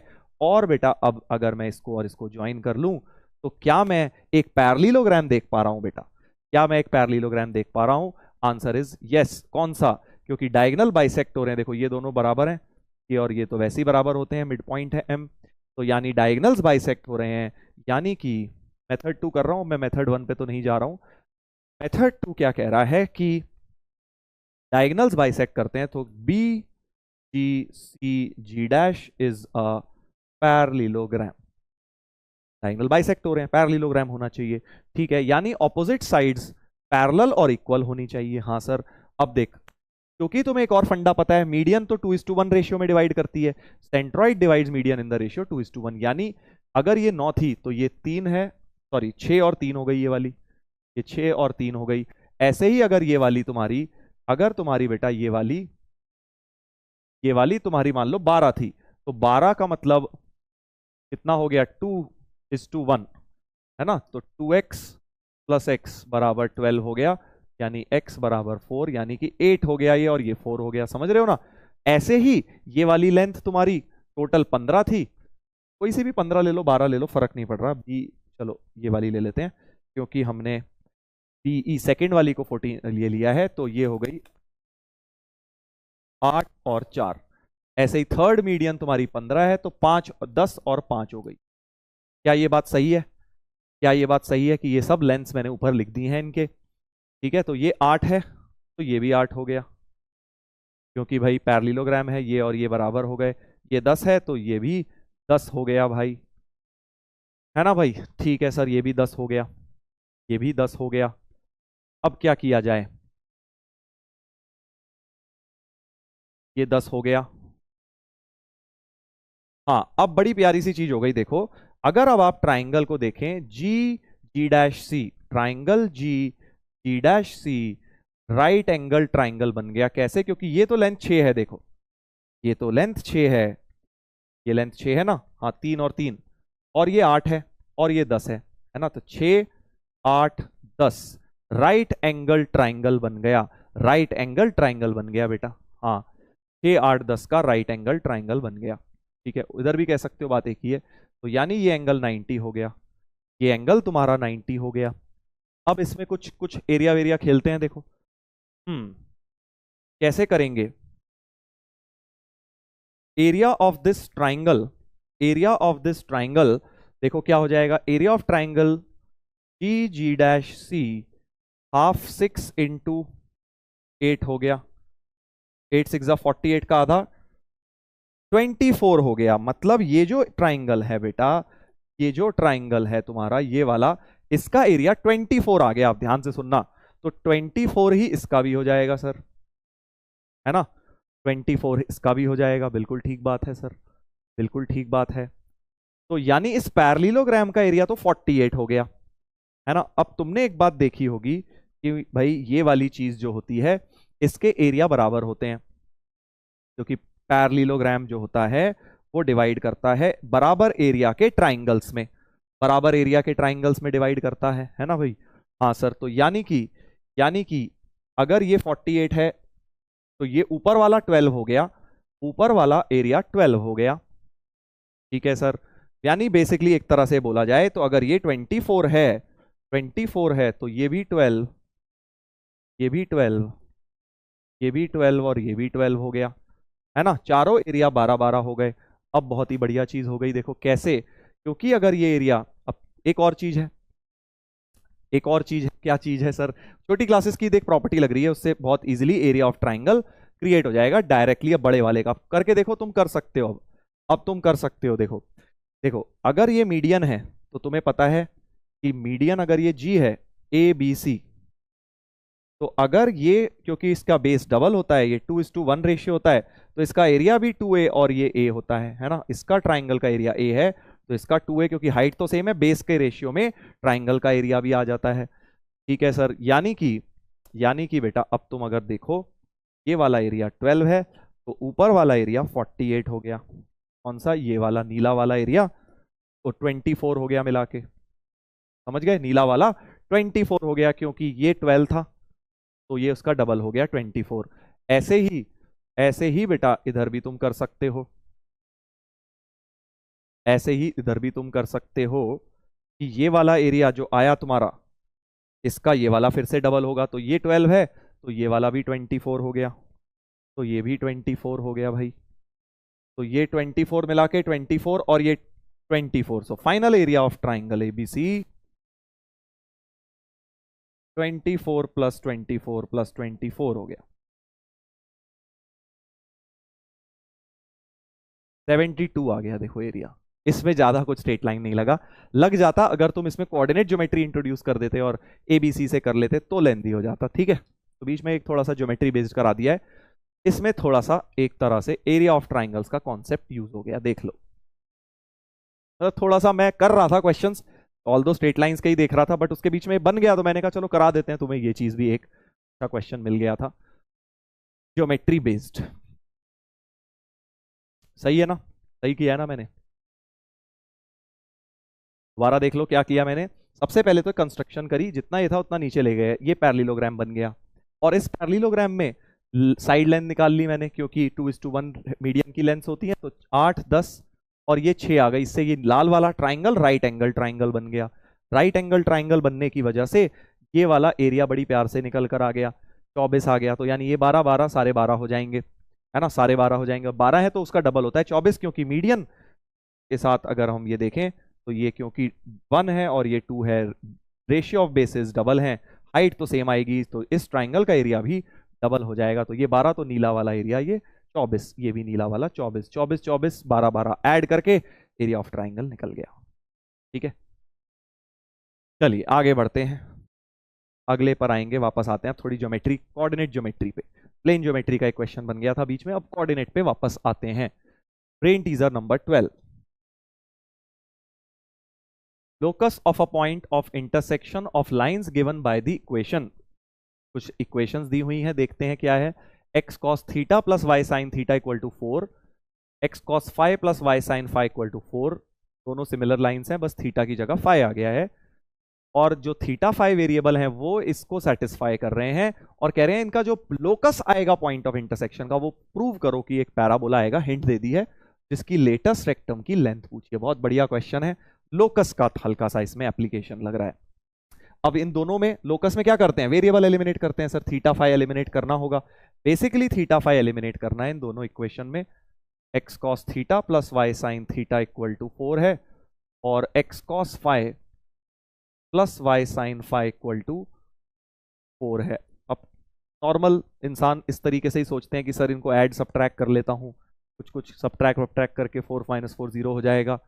कर सकते हो, उससे भी कर सकते हो, और फिर थीटा माइनस फाइव ट्रिग्नोमेट्री लगा सकता हूँ 2 साइन ए साइन बी करके, बट थोड़ा सा डिफरेंट अप्रोच बता रहा हूं तुम्हें, सोचने का तरीका देखो, है ना। एक तो तरीका यही है नॉर्मल कि भाई इन दोनों इक्वेशन से किसी तरह थीटा फाइव उड़ाने हैं, सब्ट्रैक्ट करके कॉस सी माइनस कॉस डी, साइन सी माइनस साइन डी वगैरह कुछ कुछ ट्राई किया जा सकता है, बट बेटर अप्रोच क्या कह रहा हूं, क्योंकि देख दोनों इक्वेशन सेम है, तो क्या मैं बोल सकता हूं X cos T plus Y sine T बराबर 4 के दो रूट्स हैं थीटा और फाइव। हाँ सर, थीटा और फाइव इसके रूट्स हैं। मैं क्वाड्रेटिक की दिमाग चल रहा है मेरा, क्वाड्रेटिक क्योंकि दो इक्वेशंस दी गई हैं जो सेम वैल्यू को सेटिस्फाई कर रही हैं, तो मैं सोच रहा हूं कि अच्छा थीटा और फाइव के सॉल्यूशंस हैं। अब यहां एक रूट्स के बीच में कुछ रिलेशन दिया है, 2 sine theta by 2 sine phi by 2 बराबर 1 दिया है। अच्छा तो इनको स्क्वायर करता हूं, देख 2 साइन स्क्वायर, क्योंकि होगा क्या, जैसे ही स्क्वायर करूंगा 4 sine square theta by 2 sine square five by 2 बराबर 1 हो जाएगा, और 2 साइन स्क्वायर थीटा बाई 2 होता है 1 माइनस कॉस थीटा, और 1 माइनस कॉस फाइव आ जाएगा, तो यानी 1 minus cos theta into 1 minus cos five 1 हो गया, है ना भाई। अब देख यहां से मुझे क्या मिल गया, ब्रैकेट खोलूं तो अगर मैं 1 minus cos theta minus cos phi plus cos theta cos phi बराबर 1 1 1 कट गया, तो यानी cos theta plus cos phi बराबर cos theta into cos phi, ऐसा कुछ रिलेशन बन गया। अब मेरे माइंड में क्वाड्रेटिक चल रही है बेटा, कि अगर मैं कॉस टी में क्वाड्रेटिक ले आऊं तो उसकी रूट्स क्या हो जाएंगी, सोच, क्योंकि इसकी रूट्स कॉस थीटा और फाइव हैं, अगर कॉस थीटा में क्वाड्रेटिक आ गई तो उसकी रूट्स कॉस थीटा और कॉस फाइव हो जाएंगे, और ये रिलेट कर लूंगा यहां से। समझा बेटा क्या चल रहा है दिमाग में, तो देख जिनका दिमाग नहीं चला अभी तक यहां देख लें। मैं कह रहा हूं कॉस टी उधर ले जाओ, so y sine T equal to 4 minus x cos T हो गया, और स्क्वायरिंग बोथ साइड्स कर दीजिए, वाई स्क्वायर साइन स्क्वायर को लिख लो 1 minus cos square T, 4 minus x cos T का होल स्क्वायर। और क्योंकि बेटा अब ये एक क्वाड्रेटिक बन गई कॉस टी में, अब कॉस टी को z बोल देते हैं, ठीक है। z अगर मैं बोल दूं so y square 1 minus z square is 4 minus x z का होल स्क्वायर। अब z के रूट्स क्या होंगे सोच के देखो, z के रूट्स होंगे सर, क्योंकि t की वैल्यू थीटा फाई थी तो z की कॉस थीटा कॉस फाई हो गई, राइट। यानी कि बेटा इसके रूट्स कॉस थीटा और कॉस फाई होंगे, z की वैल्यू कॉस थीटा और कॉस फाई होंगे एक तरह से। तो सम ऑफ रूट्स और प्रोडक्ट ऑफ द रूट से ये वैल्यू क्रिएट हो जाएंगी, राइट। करके देखो अब जरा, ओपन करता हूं इसको, y square minus Y square z square is 16 plus x square z square minus 8 x z. Right में ले जाता हूं सब कुछ, तो z square into x square plus Y square minus 8 x z plus 16 minus Y square बराबर 0।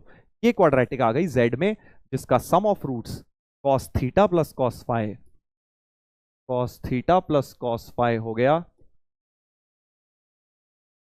8x upon x square plus Y square, ठीक है। और cos theta into cos phi हो गया, cos theta into cos phi हो गया 16 minus Y square upon x square, सी बाय है ना, 16 minus Y square upon x square plus Y square. But इस रिलेशन के हिसाब से हमारे पास इसका सम और इसका प्रोडक्ट बराबर है, सम ऑफ रूट्स और प्रोडक्ट ऑफ द रूट्स बराबर है, यानी इन दोनों को इक्वेट कर दीजिए। जैसे ही इक्वेट करूंगा डिनोमिनेटर कटेगा, 8x equal to 16 minus Y square equal to 16 minus 8x, प्यारा सा पैराबोला आ गया, -8 common, Y square equal to -8 into X minus 2, और इसका लेटेस्ट रेक्टम तुम्हें पता है कम ऑड ही होता है, लेटेस्ट रेक्टम हो गया इसका 8। 4a की वैल्यू यही वाली होती है। खाना बिल्कुल ही अलग लेवल का क्वेश्चन, जनरली तुमने ऐसा नहीं देखा होगा लोकस में, इस तरह के एलिमिनेशंस। क्वाड्रेटिक मिक्स हो गया एक तरह से लोकस के अंदर, ठीक है। अब नॉर्मली भी हो सकता है क्या, ये तुम बताना, क्या इन्हें सब्ट्रैक्ट अपट्रैक्ट करके भी आ जाता है या नहीं। मैंने थोड़ा सा आउट ऑफ द बॉक्स सोचा है, थॉट प्रोसेस तुम्हें सिखाने के लिए कि हम ये भी चीजें एग्जाम में सोच सकते हैं। पहला थॉट मेरे को यह आया था कि sine theta by 2 sine phi by 2 में क्वाड्रेटिक बना लेता हूं, क्योंकि उनका सीधे product of the root half है, बट क्वाड्रेटिक बन नहीं रही थी। फिर मैंने कॉस थीटा में बनाई, कॉस टी में क्वाड्रेटिक बनाई। चलिए अगले पर आएंगे, अगले पर आएंगे भाई, 13th brain teaser number 13।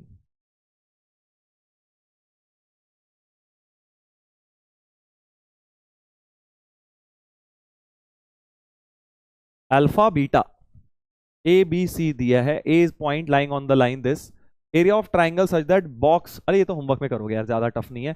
Area of triangle का तुम्हें पता है फॉर्मूला, एरिया ऑफ ट्राइंगल का डिटर्मिनेंट फॉर्म होता है ना, half x1 y1 1 x2 y2 1 x3 y3 1, ये वाला फॉर्मूला लगा के किसी तरह से करना हो जाएगा, ये वाला इतना मुश्किल क्वेश्चन नहीं है। ब्रेन टीजर नंबर 13 आपका होमवर्क हो गया है। चलिए अगला देखते हैं, अगला देखते हैं बेटा 14th नंबर, distance between two parallel lines is this. अच्छा okay, distance between two parallel lines दिया है, point A is chosen to lie between the lines at a distance of this. चलो फिगर बना लेते हैं थोड़ा सा, ये दो पैरेलल लाइंस हैं और इनके बीच में एक point between the lines, a point A is chosen to lie between the lines at a distance this from the first one of them, ठीक है। तो A पॉइंट जो है वो इससे 4√3 माइनस 3 डिस्टेंस पर है, तो इससे कितना हो जाएगा ऑटोमेटिकली भाई, टोटल में से ये माइनस कर दो ना, सो 4√3 प्लस 3 में से 4√3 माइनस 3 सब्ट्रैक्ट किया, 6 डिस्टेंस पर हो गया, इस वाली से 6 डिस्टेंस पर लाई करेगा, ठीक है। ट्राइंगल एबीसी इज इक्विलैटरल हैं, बी और सी कहाँ है भाई, हाँ, with B on one line and C on another, ठीक है। तो अब वो कह रहे हैं कि भाई साहब एक काम करिए, एक इक्विलैटरल ट्राइंगल ऐसा कंसीडर कर लीजिए, कर लिया जी। Find the length of side of this equilateral triangle. अच्छा, समझ गया, समझ गया। क्या किया जाए भाई, क्या किया जाए?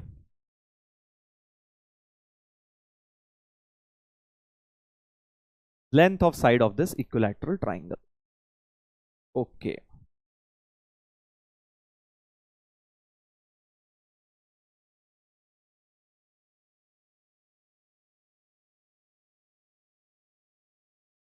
अगर मैं इसको थीटा ले लूं, ये 60 है,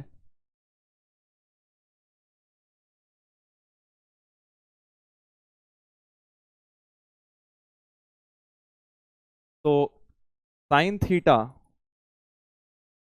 6/x हो गया। अगर मैंने x को साइड लेंथ मान लिया तो साइन थीटा ऐसा कुछ हो गया, है ना भाई? हाँ सर, चलिए अब इसको थोड़ा सा एक्सटेंड कर दूं क्या?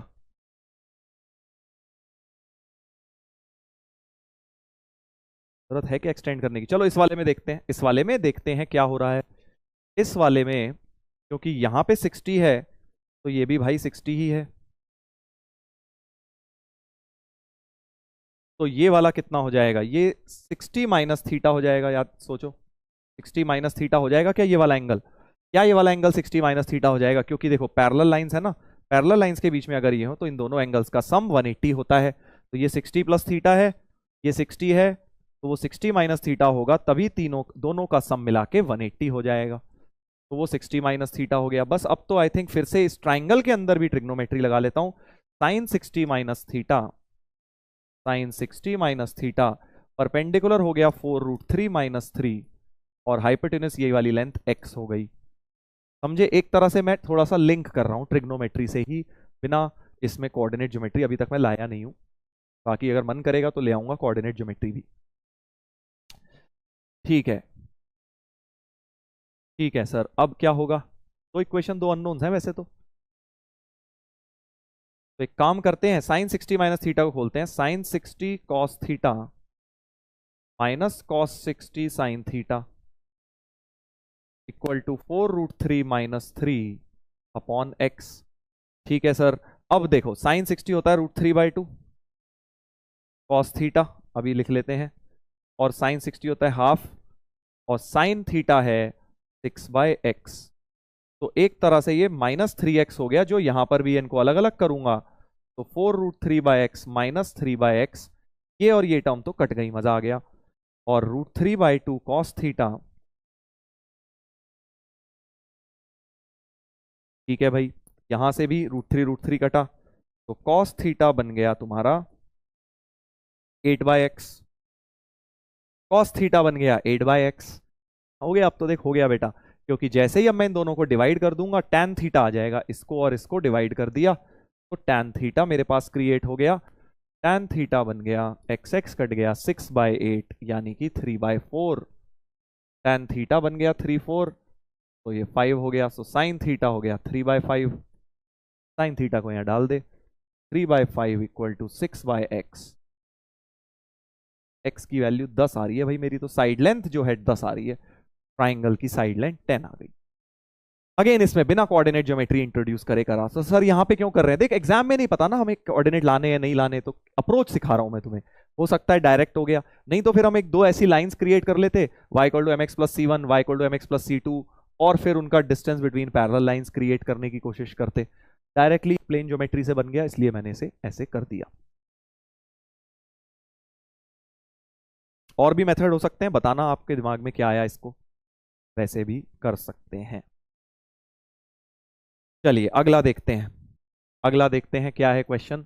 P is a moving point in xy plane such that perimeter of triangle PQR is 16. Q and R दिए हैं, maximum area of triangle PQR। फिर से खतरनाक सा दिख रहा है। Q एंड R तो पॉइंट्स दिए हैं, कोई फिक्स्ड पॉइंट्स हैं, 3√5 और 7 3√5। तो अब इनके बीच का डिस्टेंस तो बड़ा प्यार से आ जाएगा भाई, है ना? QR डिस्टेंस तो आ ही जाएगा, क्योंकि पेरीमीटर में चाहिए होगा मुझे 4² प्लस 3√5 माइनस √5, 2√5 का होल स्क्वायर। अरे वाह, तो बड़ा अच्छा आ गया, 16 और 20 36, यानी कि 6 आ गया बेटा, ये लेंथ तो 6 आ गई तुम्हारी। ठीक है, यानी कि अब क्या बोल रहे हैं, P is a moving point. तो P जो पॉइंट है वो इस तरह से मूव कर रहा है, P जो पॉइंट है वो इस तरह से मूव कर रहा है कि जो उसका उसका पेरीमीटर था, मतलब P Q plus P R plus 6 बराबर 16 था, यानी P Q plus P R बराबर 10 हो गया। यानी लोकस ऑफ पी तो इलिप्स हो गया भाई with this these two as focus, है ना। Locus of this is ellipse with Q and R as focus. इतनी बात दिमाग में आ रही है, P A plus P B constant जैसा बन गया। Maximum area of triangle P Q R, समझ ही गए यार। नहीं, मैक्सिमम एरिया नहीं निकाल लोगे? निकाल तो लेंगे सर। कैसे? देखो अब दो तरीके हैं, एक तो एलिप्स से सोच लूं, एलिप्स विलिप्स बना लूं भाई, थोड़ा सा ये फोकस है, और एलिप्स में मैक्सिमम एरिया इसका तब आता है जब ये बिल्कुल माइनर एक्सिस के ऊपर पॉइंट होगा पी। एक तो थॉट ये है मेरे माइंड में, इससे भी आ जाना चाहिए आंसर। दूसरा थॉट ये चल रहा है कि भाई इस ट्राइंगल का एरिया ही तो मैक्सिमम करना है जिसका बेस ऑलरेडी फिक्स्ड है। एक ट्राइंगल का हमें, समझ गए, बेसिकली बेस तो फिक्स्ड है, तो एरिया होता है half base into height, base into height, base into height. ठीक है, बट और एरिया को क्या करना है, मैक्सिमाइज करना है। तो बेस तो फिक्स्ड है, 6 है, तो यानी हाइट मैक्सिमम होनी चाहिए, हाइट इसकी मैक्सिमम होनी चाहिए, है ना। हाइट मैक्सिमम होने का क्या मतलब हुआ, हाइट मैक्सिमम होने का मतलब ये हुआ कि ये जो पॉइंट होगा ये इसके एक तरह से बिल्कुल ऊपर लाए करना चाहिए, है ना। तो जो पी पॉइंट है बेसिकली वो बिल्कुल जैसे इलिप्स में भी अगर आप सोचोगे तो ये मैक्सिमम एरिया तब आएगा जब ये पी पॉइंट माइनर एक्सिस पे होगा, यानी ये दोनों बराबर हो जाएंगी। यानी ये जो पी पॉइंट होगा एक तरह से ये दोनों लेंथ्स बराबर होंगी, तब एरिया मैक्सिमम देगा। और इनका सम 10 था, यानी ये दोनों 5 हो गई, यानी मैक्सिमम एरिया के लिए ये दोनों का सम 5, ये दोनों 5 होंगी। और ऑब्वियसली अब ये आइसोसेलेस ट्राइंगल जैसा बन गया, ये 6 है, ये 3 हो गई, तो हाइट जो है तुम्हारी 4 निकल आई पाइथागोरस थ्योरम लगा के। तो h को बेटा 4 रख दो यहाँ पे, तो 3 इंटू 4 यानी कि 12 जो है मैक्सिमम एरिया बन जाना चाहिए। ठीक है, एक तरीका तो ये है, देख अब इतना दिमाग सर मैं कैसे लगाऊंगा, तो भाई बिना दिमाग लगाने वाला मेथड भी है कि भाई ये 6 है, इसको x मान लो, इसको 10 माइनस एक्स, और हिरॉन्स फॉर्मूला से अब एरिया का एक्सप्रेशन बना लो, फिर उसको D A by D X 0 कर देना, derivative with respect to x, उससे भी तुम देखोगे x की वैल्यू 5 आ जाएगी। बट मैंने डायरेक्ट कर दिया, थोड़ा इलिप्स थोड़ा ज्योमेट्री का इस्तेमाल करके सीधे एरिया को मैक्सिमम कर दिया मैंने, एरिया को मैक्सिमम कर दिया 12। ठीक है भाई, चलिए ब्रेन टीजर नंबर 16 देखते हैं, लास्ट क्वेश्चन, इसको करेंगे आज की क्लास का लास्ट क्वेश्चन। काफी सारे क्वेश्चंस कर लिए, बाकी अब कल करेंगे, और भी बहुत सारे क्वेश्चंस हैं बढ़िया बढ़िया। Variable triangle ABC is circumscribed about a fixed circle of unit radius. अच्छा, कह रहे हैं कि एक फिक्स्ड सर्कल है यूनिट रेडियस का, side BC always touches the circle at fixed point D. अच्छा, तो एक बात दिमाग में आ रही है, क्यों ना थोड़ी कोऑर्डिनेट ज्योमेट्री इंट्रोड्यूस कर लूं। देखो अभी फिर से प्लेन ज्योमेट्री जैसा दिख रहा है क्वेश्चन, बट अभी तुमने देखा पहले एक दो क्वेश्चन मैंने प्लेन ज्योमेट्री से ही कर दिए। इसमें मुझे लग रहा है क्योंकि सर्कल का रेडियस 1 है और फिक्स सर्कल है, तो बेस्ट अपना वही वाला X square plus Y square equal to 1 लेकर आ जाता हूं। इस प्रकार का सर्कल के बिना नहीं हो सकता सर, हो सकता है हो जाए, देख मेरा दिमाग में ये आया सबसे पहले, BC always touches the circle at fixed point D। अब देख D भी एक फिक्स्ड पॉइंट है, ठीक है, तो D मैं अपनी मर्जी से जो मर्जी ले लेता हूँ, फिक्स्ड पॉइंट है, तो क्या दिक्कत हो रही है जब भाई ये सर्कल फिक्स कर लिया, तो इसका एक पॉइंट सपोज D को भी फिक्स कर लेता हूं, ये वाला पॉइंट कह देता हूं D। यहां पे एक टेंजेंट बन रही है side BC, B and C very in such a way that BD into DC का प्रोडक्ट 2 है। अच्छा, मतलब ये जो BD और BD इंटू DC, ये जो दो साइड्स हैं इनका प्रोडक्ट 2 है, then the locus of vertex A will lie on straight line. हाँ, तो अब बेसिकली बस आपको बताना है वर्टेक्स A का जो लोकस है वो हमें बताना है, वर्टेक्स A कहाँ होगा, कहीं होगा सर्कमस्क्राइब्ड अबाउट फिक्स सर्कल। अच्छा, तो यानी कि ये एक तरह से सर्कल को सर्कमस्क्राइब कर रहा है, ऐसा कुछ हो गया ये ट्राइंगल अपना, ऐसा कुछ ये ट्राइंगल क्रिएट हो गया। ठीक है भाई, ए का लोकस हमें निकालकर बताना है कि ए का लोकस क्या आएगा। समझ रहा हूं, समझ रहा हूं। Variable circumscribed unit radius BC always touches the circle eight fix point D। D को मैंने 0,-1 फिक्स था तो ले लिया 0,-1, ये वेरिएबल्स हैं, ये दोनों पॉइंट्स वेरिएबल हैं। ठीक है सर, समझ गए। Then the locus of vertex A will lie on straight line. अच्छा, इसका लोकस निकालना है, इसका लोकस निकालना है। तो अब देखो, इसमें एक चीज दिमाग में आ रही है, क्योंकि ये बीडी की लेंथ और डीसी की लेंथ की बात की गई है, तो एक काम करता हूं, इस लेंथ को मैं कुछ मान लेता हूं, सपोज आर मान लेता हूं, है ना। और इसके अब कोऑर्डिनेट्स क्या हो जाएंगे, सोचो, इसके कोऑर्डिनेट्स हो जाएंगे एक तरह से इसके कोऑर्डिनेट्स हो जाएंगे कि भाई देखो, एक्स कोऑर्डिनेट ही तो बढ़ेगा, बस वाई कोऑर्डिनेट तो -1 ही रहेगा, यानी आर एक तरह से हो जाएगा, क्योंकि मैंने ये टेंजेंट ऐसे हॉरिजॉन्टल मानी हुई है, फिक्स लाइन थी ना वो तो फिक्स लाइन है बीसी।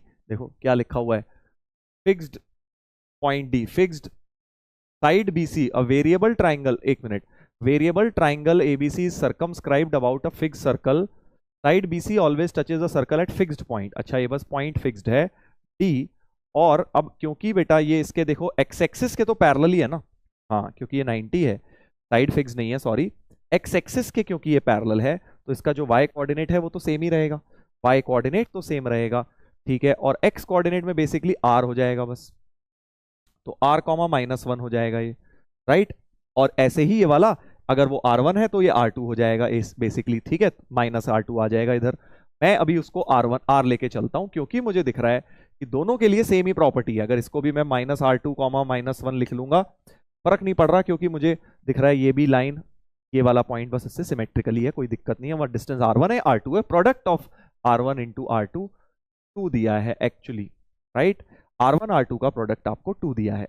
एक और बात, अब मैं क्या करूंगा, एक ही लाइन लिख लेता हूं, ये वाली, दोबारा ये क्यों दो लिखूं, इसको लाइन को लिख के इसको टेंजेंट बना दूंगा सर्कल की, समझे क्या करूंगा।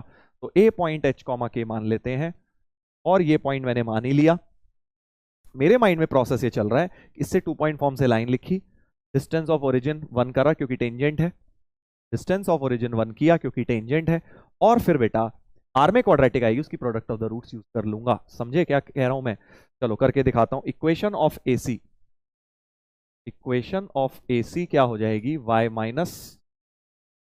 माइनस के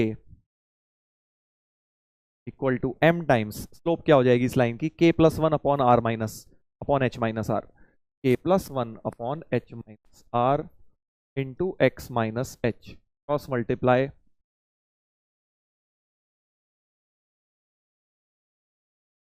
k+1 into X minus H into k+1।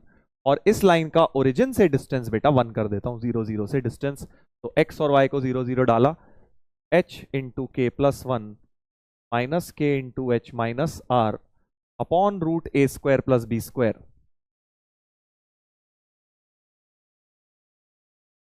का मॉड बराबर 1 कर देता हूं।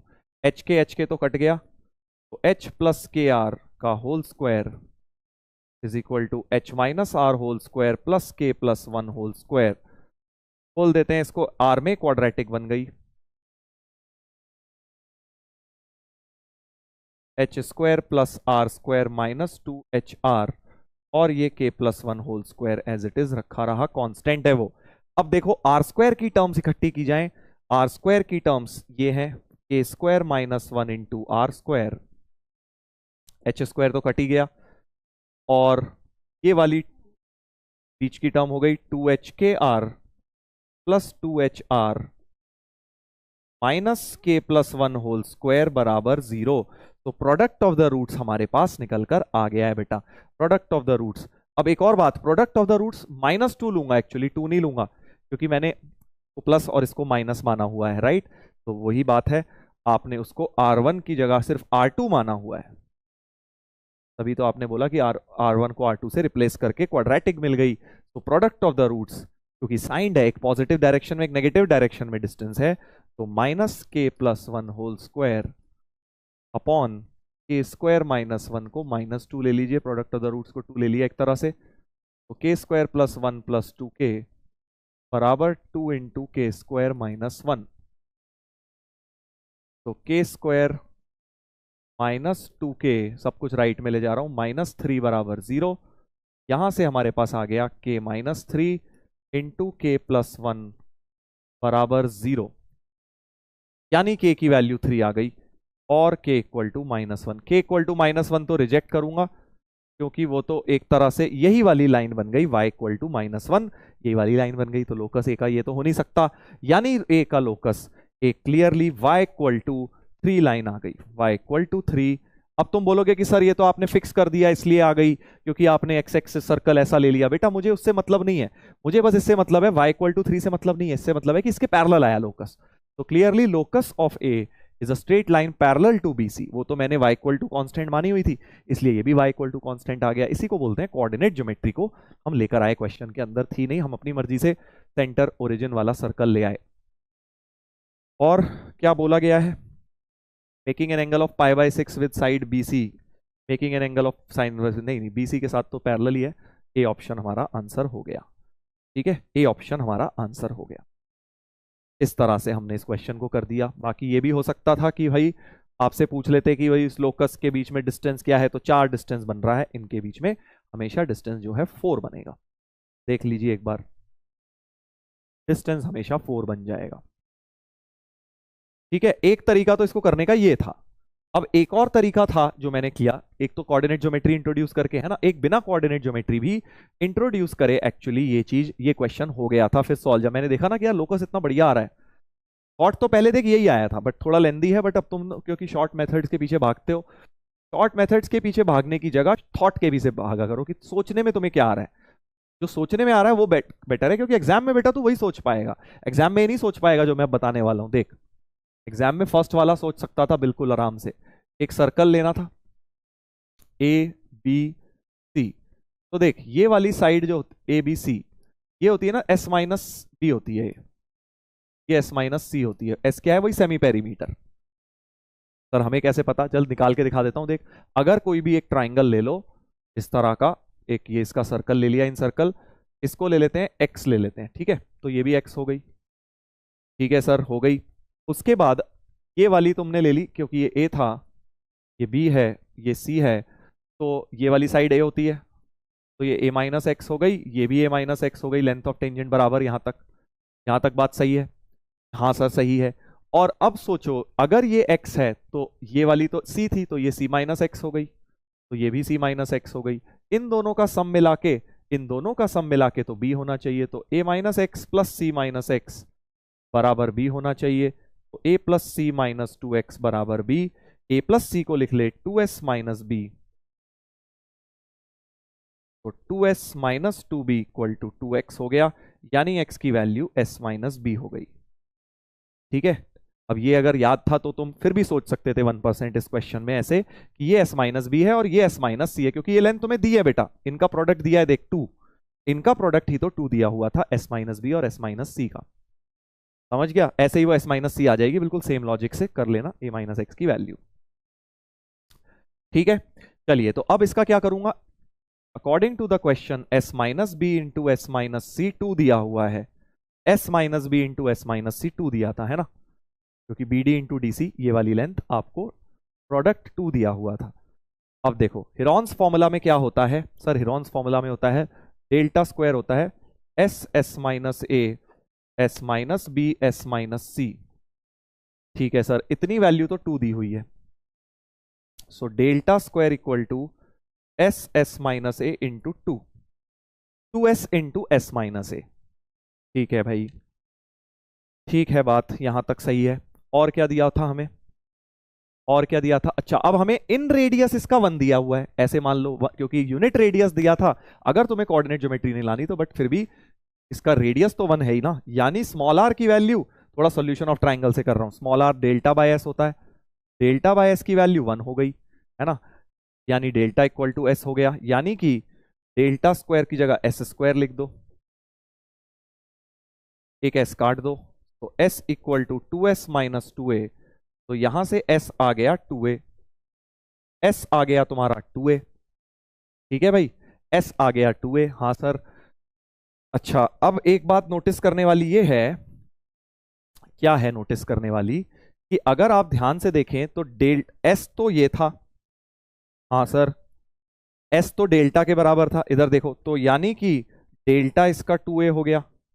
अब डेल्टा होता क्या है, हाफ बेस इनटू हाइट होता है, हाँ सर, डेल्टा तो हाफ बेस, बेस ले लेता हूं ए, ये वाली लेंथ ए थी टोटल, और हाइट को कुछ h मान लेता हूं। ए से ए कट गया तो हाइट ही फिक्स्ड आ गई 4। हाइट ऑफ दिस ट्राइंगल हमेशा 4 आ गई। देख वही तो हुआ था पिछले लोकस में, अगर तुम ध्यान से देखो y इक्वल टू 3 लोकस आया था और जो मैंने वो लाइन मानी थी y इक्वल टू -1 थी, तो एक्चुअली ये डिस्टेंस हमेशा 4 फिक्स हो गया। तो यानी कि क्लियरली वो लोकस जो है वो एक पैरेलल लाइन पे मूव करेगा, क्योंकि जो तुम्हारा हाइट है बेटा वो ही फिक्स हो गया है। समझ गए ना बेसिकली क्या हो रहा है कि तुम्हारे पास एक ट्राइंगल है जिसका ये पॉइंट फिक्स्ड है कि हाइट फिक्स्ड हो गई है, तो क्लियरली कहीं पर भी ट्राइंगल मूव करता रहे उसका डिस्टेंस बेस के पैरेलल ही वो हमेशा मूव करेगा, क्योंकि ये वाला डिस्टेंस फिक्स हो गया है 4, यानी locus is parallel to straight line parallel to base. यहां से भी प्रूव हो गया। अरे थोड़ा आउट ऑफ द बॉक्स है ना, कैसे सोचोगे बताओ खुद से इतना? सर मैं तो पहला वाला भी नहीं सोच पाया कोई बात नहीं, बट सोच तो सकता ही था। लंबा जरूर है ये, बट ऐसा कोई रॉकेट साइंस नहीं लगाया इसमें मैंने, है ना। एक सर्कल ले लिया, पॉइंट ले लिया, लाइन की इक्वेशन लिख ली और सेंटर का डिस्टेंस रेडियस से 1 कर दिया, क्वाड्रेटिक आ गई, प्रोडक्ट ऑफ द रूट्स 2 कर दिया। बस ये तुम सोच सकते थे, लंबा था बट सोच सकते थे। चलिए भाई, तो काफी सवाल हो गए आज, काफी लोगों के थोड़े से हो सकता है टफ लगा हो उन्हें। स्ट्रेट लाइन में भी सर आपने इतना टफ करा दिया, तो देख बेटा वही बात है, अपना एम है जेई एडवांस के क्वेश्चन हमें थोड़े से इजी लगे रिलेटिवली।